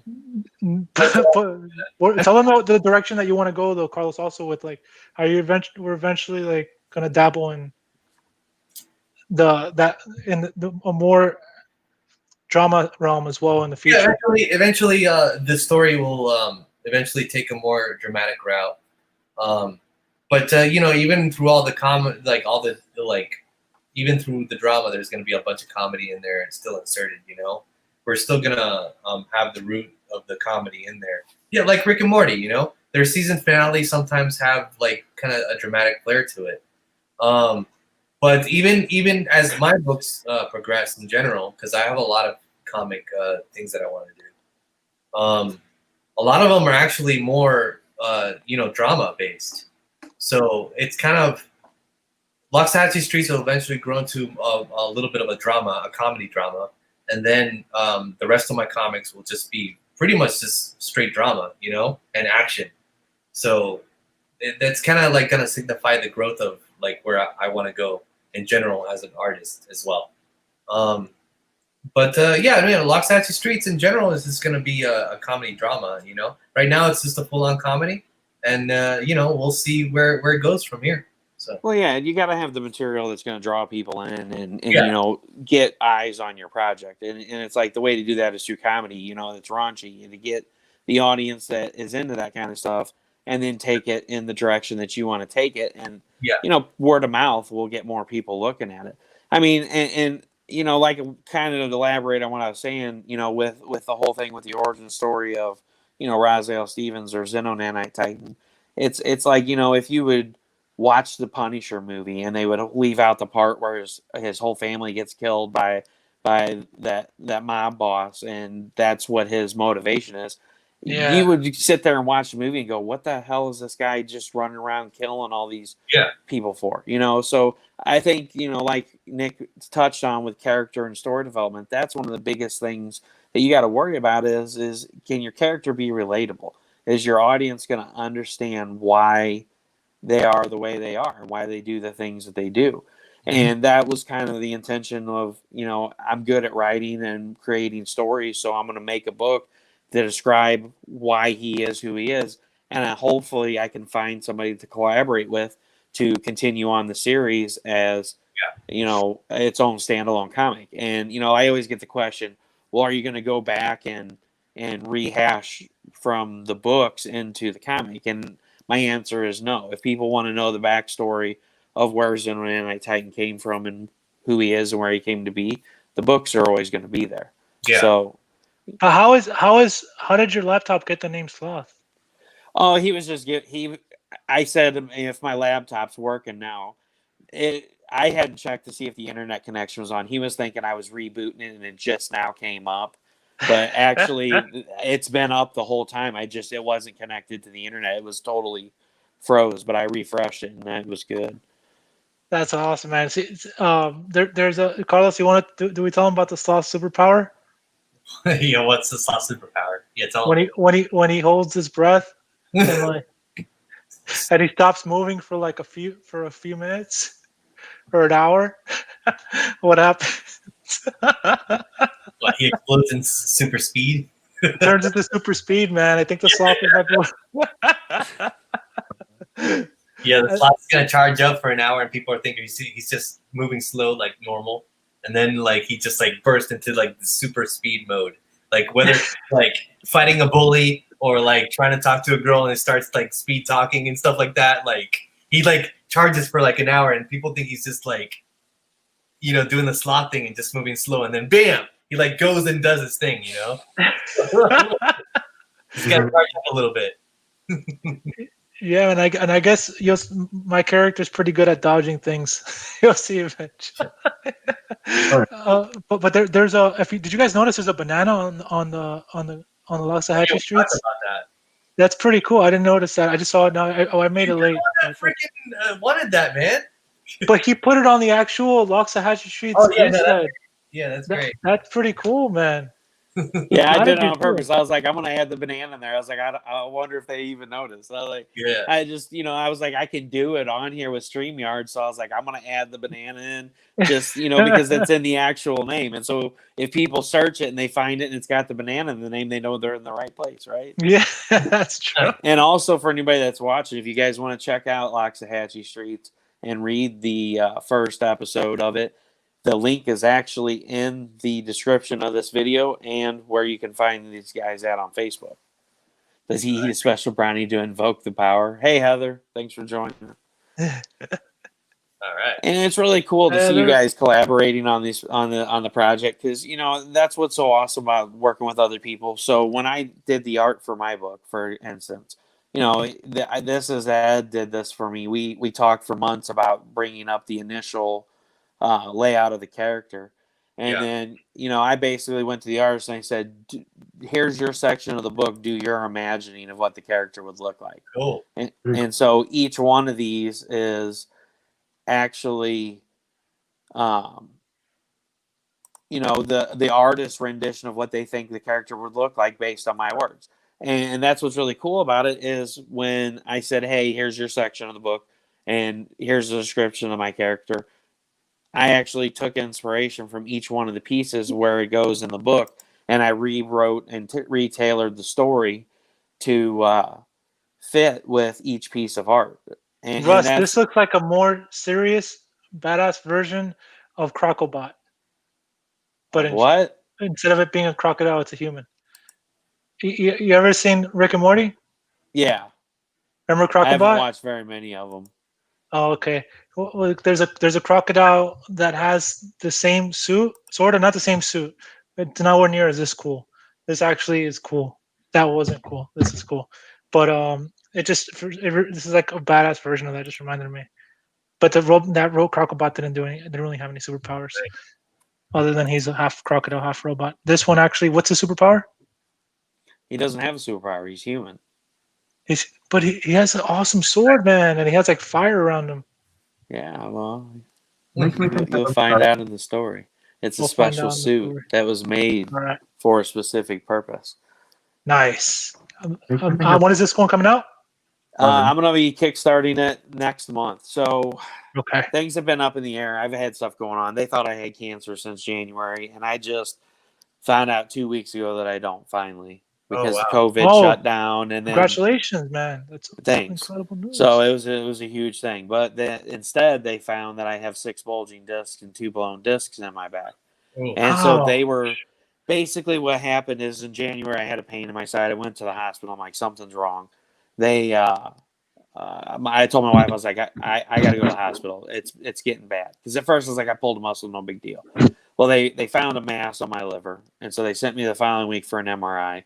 And then they found on the MRI that it was just like a hemangioma on my liver, which is just like a non-harmful tumor, and they go away on their own usually. And then they found a 3 by 5 centimeter mass up against my spine. And so they're like, that's what's causing your back pain. So I went in for CT scans. The end of January, I did a PET scan. It came back significant evidence of malignancy. And so they're like, oh, we need to do the biopsy. Well, my doctor was on vacation until February 15th. So radiology's like, we're not doing the biopsy. It's too dangerous. If it is cancer, it could metastasize. If we accidentally hit his lung, or we could hit his spine, and then we paralyze him for life, blah, blah, blah. Shit. And then I ran out of FMLA, and they wanted to wait 2 months to do a CT to see how it changed. They're like, we're not going to biopsy. We're just going to wait. And if it changes and it gets bigger, then we're going to deal with it. And so I went back to work in March my third day back on the way home, somebody ran a light up the street here and hit me and totaled my car. So My God.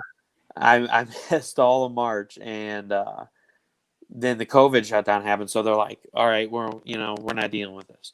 So I didn't get back to the doctor until June, and then they did all these tests, and so I had a CT scan, and the mass is gone. So they think that it was either somehow part of my lung had collapsed on its own, and it had some kind of a little, small infection in it, because sometimes that can show up as cancer on a PET scan, according to them. I don't know. I'm not a doctor. So all I heard was I don't have cancer, and that's a great thing. That is. So this whole time they've been invested in the fact that I had cancer, and that's what was causing the pain and why I've been in such excruciating pain. And come to find out, it's my back, and I've now lost pretty much all the feeling in the right side of my body, like my face here, my arm, and my right leg. Yeah, the nerves tend to affect like that. When Well, you have one the area, neurologist it'll I affect went another to area. didn't check my cervical spine, and so when I went to pain management and they gave me something for my nerves, which thank God, because after 9 months of being in pain, I'm finally doing better. But he's like, "Why did your neurologist not do a cervical spine?" He's like, "Did you tell him that you lost the feeling in your arms and you've had all these problems?" I'm like, "Yeah." And he goes, "That's your neck, not your lumbar and your thoracic." Now, granted, there's stuff going on, but there's nothing that really anybody will do about it. He's like, "But I think it's something in your neck." So I don't know. I had the MRI on Thursday. They did a brain scan too to see, if there's some kind of neurological disorder that's causing all this nerve pain in my body. It sounds like we need And to get you in front of a full moon as soon as possible. yeah, I need to, man. That way I can heal, right? Yeah, regenerate. So yeah, I mean that was the whole drive behind finally saying, "Fuck it, I'm gonna do Xenonite Titan, and I'm gonna put them out there. And if it's the last thing I do, I can die happy knowing that I finally put my project out there." Damn, And it was like, what am I leaving behind for my family and my kids? And so I don't know. It's a screwed up mentality if you think about it, but you don't know how you're going to react until something like that happens. And so I was like, you know what, I'm doing this. I'm going to do this project. I'm going to make my own studio. I'm going to write it, and I'm going to get it edited. And so I've ran into hiccups money wise. So I'm trying to make sure that when I go live, everything's done. Like literally when it funds, it'll go straight to printer, straight into your hands. And so I have all the art now. That was one of the hiccups. The 10th piece of art ended up in limbo. Russ, Danny just made a good point that I think you should probably look into, because I personally know people that have been healed from that. My wife actually had back problems when she changed her diet. She actually felt a lot better. Now her back problems aren't the same thing as yours. Don't get me wrong. I know yours are more serious than hers, but her back pain went away for sure, and I'm sure it would only help. There's different diets out there that can help with that. That's what Danny says there on the bottom thing. That reminded me of it. I've seen it firsthand. It helped. My dad's actually going vegan now, and he's a freaking carnivore because of he has a pacemaker on his heart. Oh yeah. He has to do that, otherwise, like, we don't know what's gonna happen. But it's proven, like, different diets for every situation. You just gotta see which diet works for that situation. See what it can only help. It won't hurt. And the thing is that my dad will also be a character in here soon.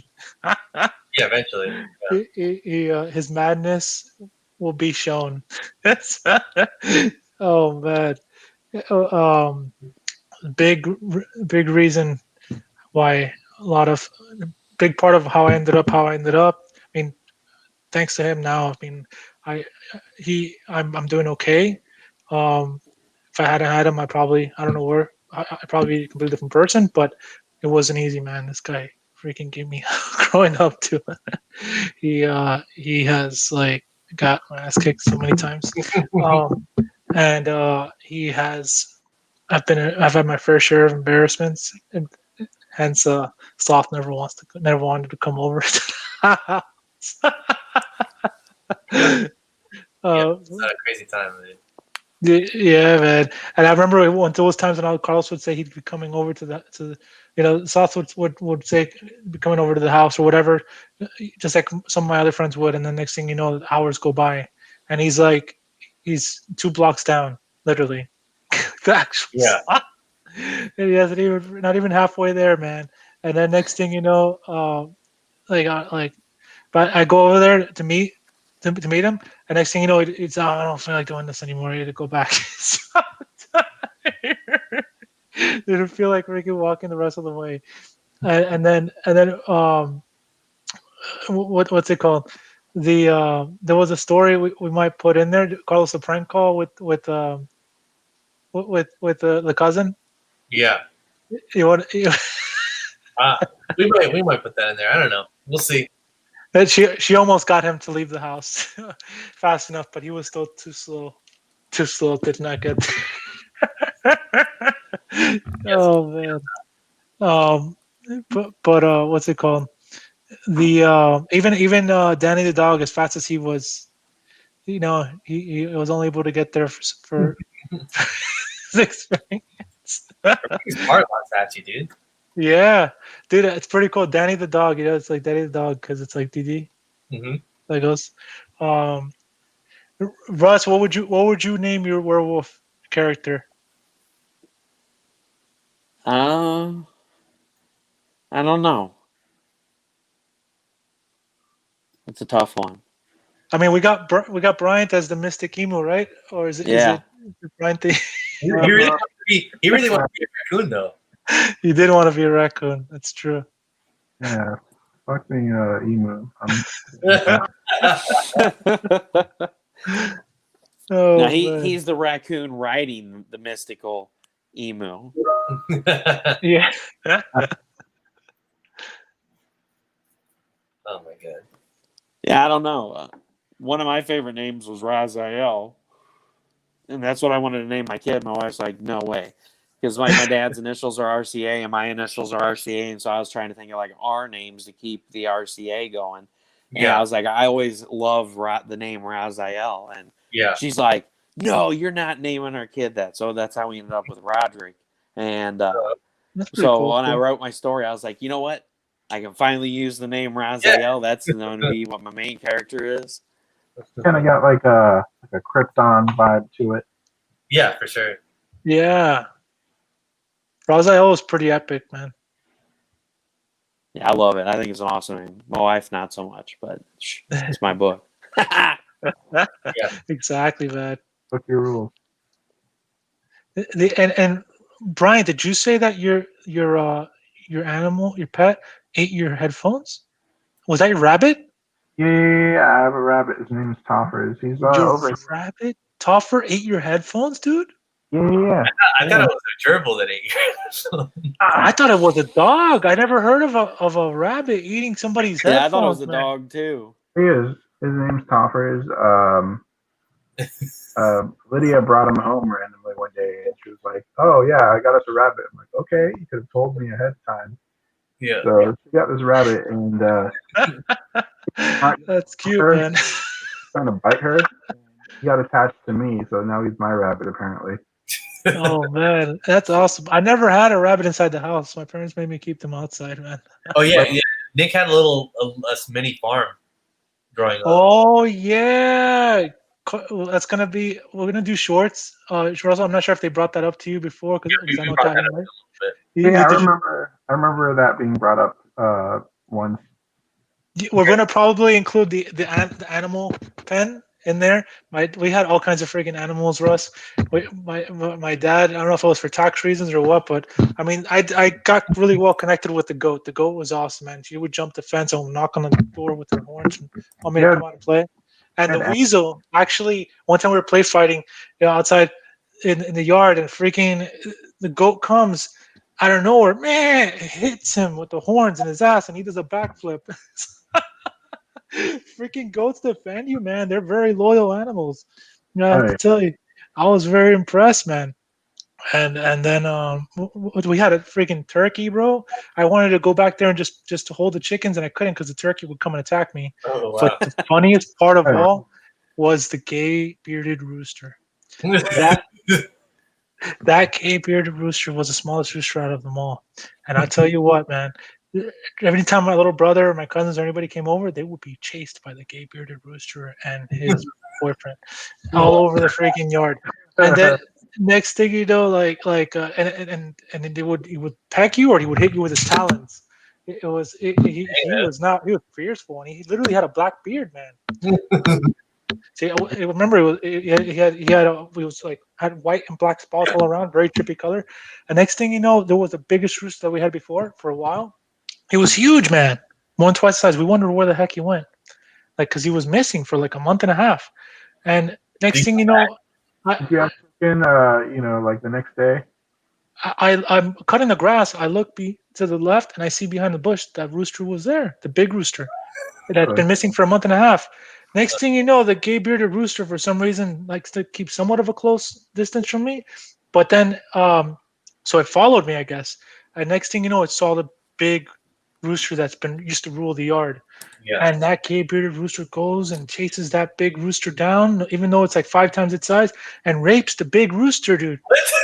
What are you talking about? Dude, What? literally, and the rooster had made a sound that I never heard before, and it was just running, trying to get away. But no matter how much bigger that big rooster was, it could not escape the gay bearded rooster. It was, Wow. dude. It felt so bad for that rooster, man. I couldn't get involved, man. I tried. So I guess what Bryant's saying is later on we can expect to see a rabbit animal with headphones hanging out of its butt as it's hanging out in Loxahat streets. Yeah. Dubstep butt. What is this on? Danny was saying, Russ, you have to get Atlas adjustments, and then Russ, you have to change your diet. No, we already read that. For the help the back, and then Russ, Brian has no pants on. Brian has no pants on. Brian. I can assure you, fellas, I'm wearing pants. Oh man, that's a skin color pants, man. See, he's mystic. That's why they came up with the mystic emu, but I guess he might be the mystic raccoon. We'll see. Yeah. And the goat is just so you don't have the grass, and the goat's piss smell is to cover the homegrown garden. Homegrown. I mean, we had a hard time keeping a garden there because the thing is, the goat would try to eat all the food there. Are we? Yeah, I know we have a giraffe coming into the show, but we got a giraffe coming in. I don't know if we have, but a goat is something I guess we could eventually think about bringing on. Yeah, I'll see why not.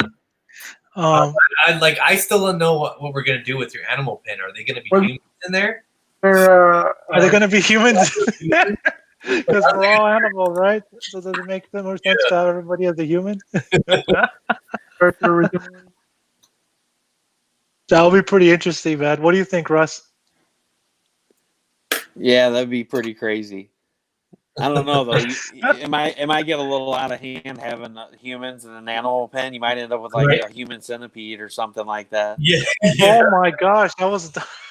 Hey, wasn't there a goat character at one point?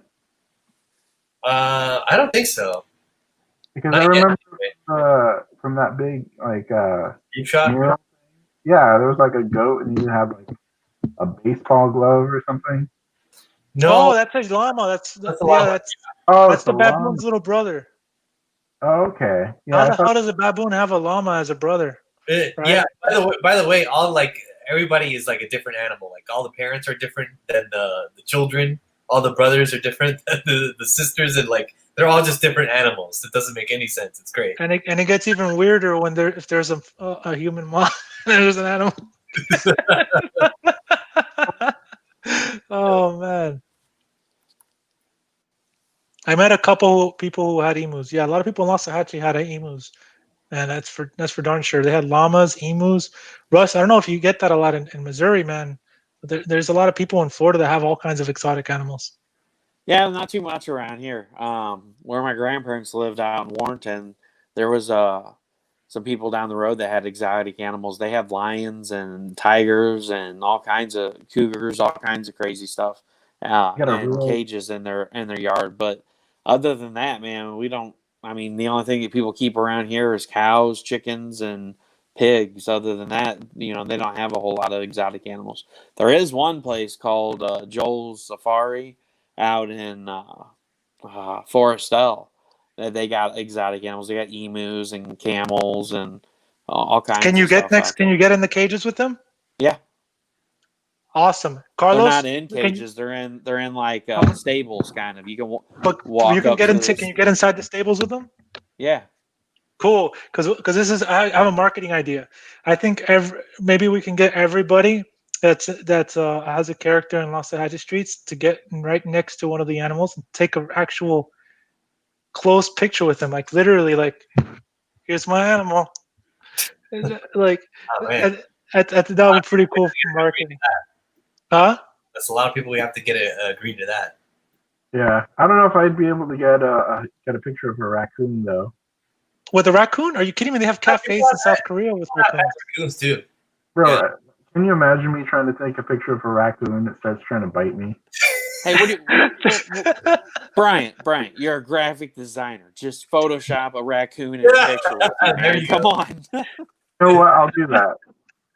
That just gave me an idea how much funnier it would be if we actually filmed us all getting next to the actual animal itself.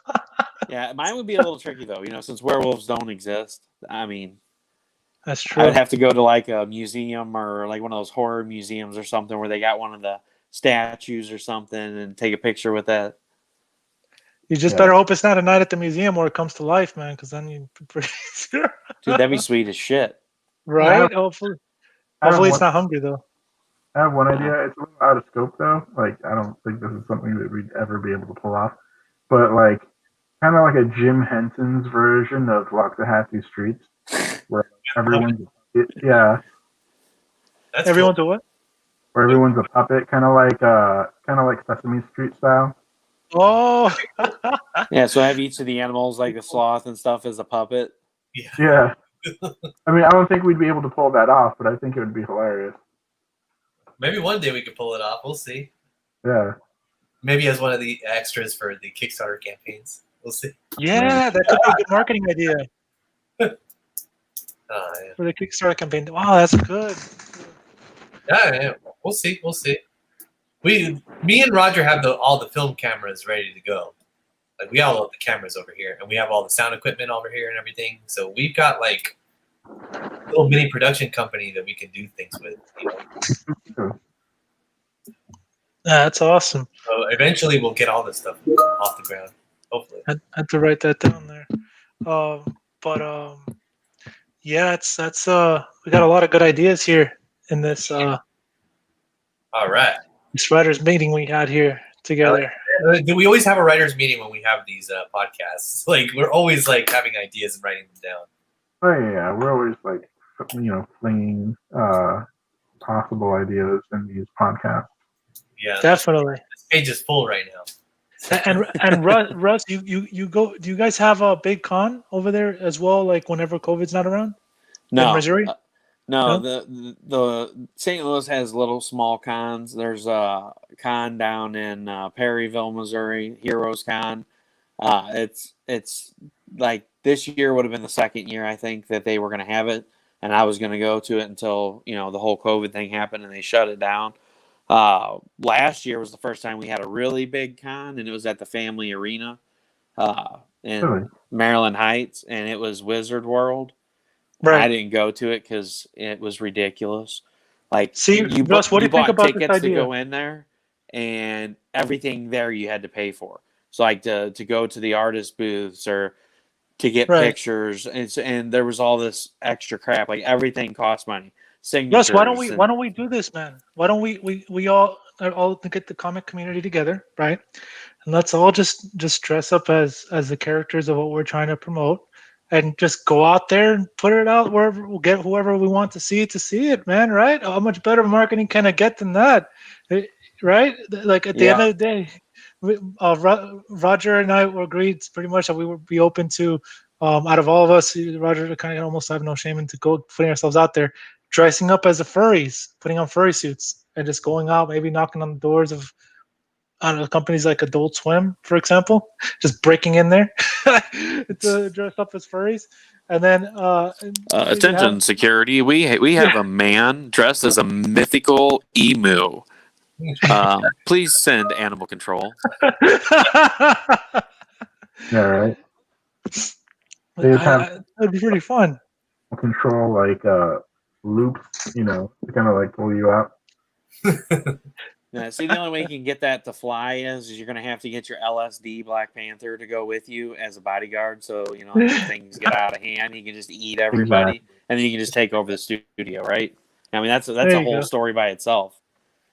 I mean, that's true.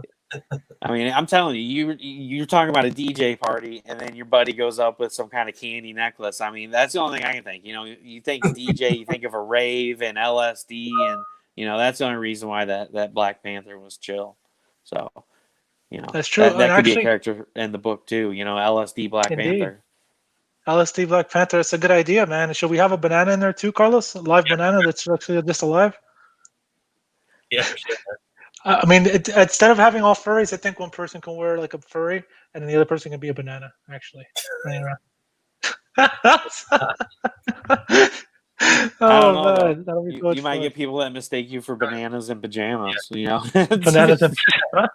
That's true. That's funny, man. So that's what we have to have. We have to get Brian. Let's see if Brian can actually use his abilities with the shirts, but to put it Loxahat Streets on the banana itself. Yeah. Now, see, what I'm thinking is what would be funny is you need to get like somebody to dress up as a sloth and somebody to dress up as a half-peeled banana, and the sloth just. I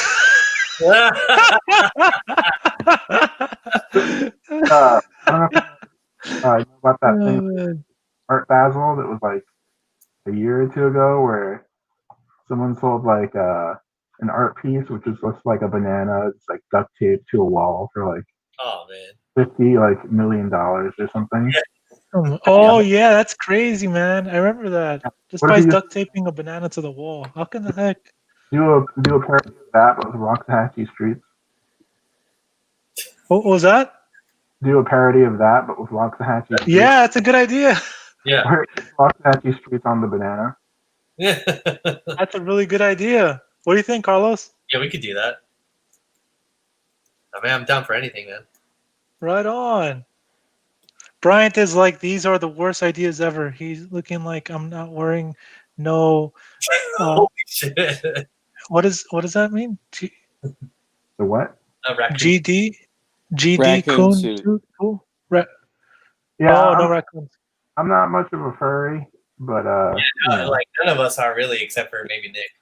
No, he's not much of a furry, but he's down with wearing the banana and getting stroked by a sloth. That's what he was gonna say. One thing that I forgot to say is that Nick is, the whole Loxahat Streets idea is because Nick loves animals, like in general. When I met him, he wanted to be a zoo, like a zoologist and stuff like that. Dude, I applied at freaking of zoo animals. You remember that? I forgot about that. I can't believe I forgot I had that. That's true. I used to love that. I used to collect them. There was a binder, and I would always read to get the new. That's why he knew about the sloth. The sloth back then was a rare animal. It wasn't like as popular as it is these days. So he knew about the sloth before I ever heard anybody else talk about the sloth ever. So yeah, man, like the whole animal love that he has is like kind of why we're doing this thing. Can you believe, Russ, that I applied at Lancaster Safari, and at the time I had like gone on this first date with a girl, and the date involved us going to get a job, and she got the job and I got rejected, and I've always wanted to be working at a zoo since I was a little kid. That sounds about right, man. Yeah. Oh man, that wasn't my childhood dream of being a zookeeper, but yeah, I guess I don't have to do live shows with your mic smacking you in the face. Yeah. Oh my god. Holy crap. That thing is going to fall off anytime now. It's just a wire holding it together right now, man. I just haven't had time to go downstairs and get my new headphones. I accidentally ordered 2 headphones instead of 1. I don't know how that happened. So, all right. It's a headset. It has it, but it's not broken like this. Yeah. It has 2 headphones. I can tell he ain't the furry thing. Might as well just get a flippy sign out. US 1 in the furry suit, of course. That's funny, man. But hey, it's kind of getting late over here, so Yeah, part no, of I was gonna say we need to start wrapping up. We've been going for 2 hours, All so I right. totally understand, man. No, it's been a fun time. Cool. definitely. I Yeah, definitely look forward to seeing what else you guys have coming out and seeing Yeah. issue 2. You said it was gonna be out in like a month or so. Yeah, it'll be out. The second issue will be out, or the second chapter rather. Yeah, second chapter. Will be out sometime around 2 weeks from now. But Okay. we'll have concrete dates in a few days. Yep. Cool. So if you got, I'll give you guys the floor. If you guys want to tell people where to find you at, I'll start with you, Bryant, since you've been the quiet one. I mean, honestly, I don't have much to say. It's mostly Nick and Carlos, since it's their project. I'm just the color guy. He's doing a great job though. Really good job. To be honest, I'm multitasking right now. No. We're literally working on the comic as we speak. Yeah. You could at least throw us out a link or where to find those flesh colored pants at. Throw your Instagram out. Amazon.com. You can find me on Instagram, Brian Design. I do graphic design, custom T-shirt designs and whatnot. Cool. Awesome. And Carlos? For me, it's Carlos Ramos Art on Instagram and Zidane K13 on DeviantArt. And Brian, if you need graphic design work, Brian is the man, the one, the legend behind that. For me, you can find me under my name, Nicholas Elias, for if you want to hear any music stuff that I have out there. But for Loxahat Streets, which was our primary focus here, this you can look us up on Instagram. We're going to be posting shorts not too long in the future, so stay tuned for that. It's going to be very exciting as well, and there'll be some spin-offs off the actual comic series, and then so we're going to have chapter 2 out soon. We're on Facebook as well, web comics, and on Tapas. So we're on Webtoons, Tapas.io, and Instagram. Just search Loxahat Streets and you'll find it. Yep, there you All right. go. Yep. And if you like need I said insurance, before- I'm insuring America. And like I said before, anybody that's watching back on the show or anybody that's watching now, if you'd like to check out Loxahat Streets, the link is in the description of this video. It'll be on Rust Explode Studios on my main page and everywhere else that I was able to share it out to. So definitely go give the episode 1 a look and be prepared for episode 2 in a few weeks. And hopefully January, a Kickstarter of the first 3 episodes, right? Yep. Yep.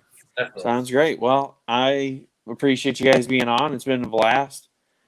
All right. It's been awesome, man. Thank you so much for having us, Russell. It was a lot of fun. This time flew by, man. I couldn't believe that 2 hours went by. This was quick. Oh yeah, Thank and that it's always the best shows when you have just like a BS show where you guys just stand around and talk about stories. It doesn't always have to be about well, why did you guys do this project? I don't like to do a format. I like to get on and just like BS and get to know people. That's what it's all about. It's not about hey, what's your project? I want to know about the people behind the project and what inspired you guys, and that's really cool that you guys have done what you've done so far. So I wish you guys the best of luck with your Kickstarter. Oh, thank you very much, Russ. And I also wish you the best because you got a lot of good projects coming up, and I'm looking forward to checking them out. Yeah. And anybody who needs teaser trailer work done, Carlos is the man for the job. This guy worked on Pacific Rim, on all these movies, and he doesn't really talk about it much, but this guy is a beast at putting trailers together. I He's do a really good film lot editor. of music and shit too. So I just do everything, man. I like it all, man. So All right, Yeah. well, have a good. Hey, take care, Russell. Have a great day, and I look forward to talking to you guys soon. Again. All right, man. Have a good one. all right. Bye. Bye-bye. Bye.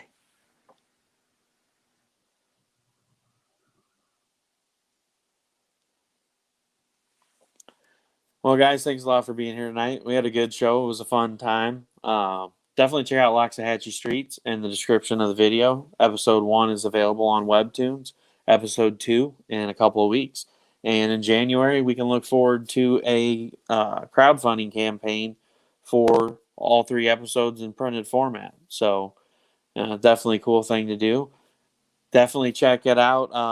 I probably will be posting some more stuff next week. I've almost got everything set up for the Kickstarter. I'm ironing out a date for Xenonanite Titan. So just so you know it's coming. And if you guys want to hang out for a second, I'll do a live unboxing of the art I just got. Hold on, let me go grab it.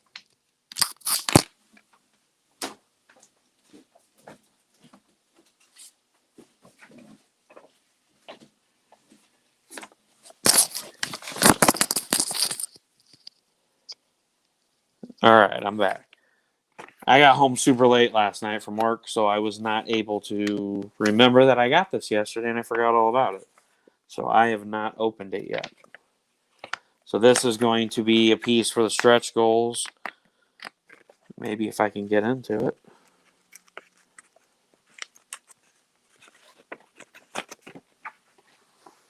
And I don't have my keys.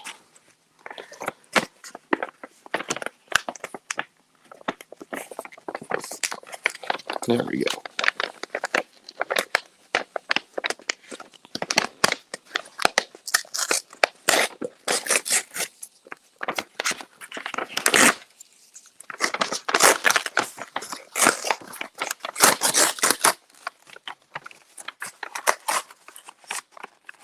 Boy, Steph would get a kick out of this.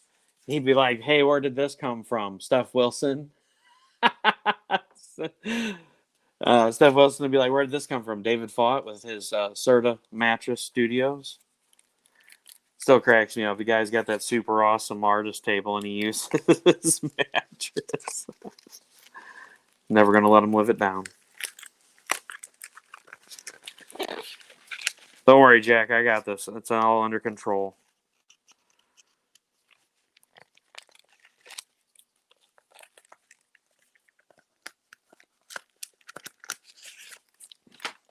So,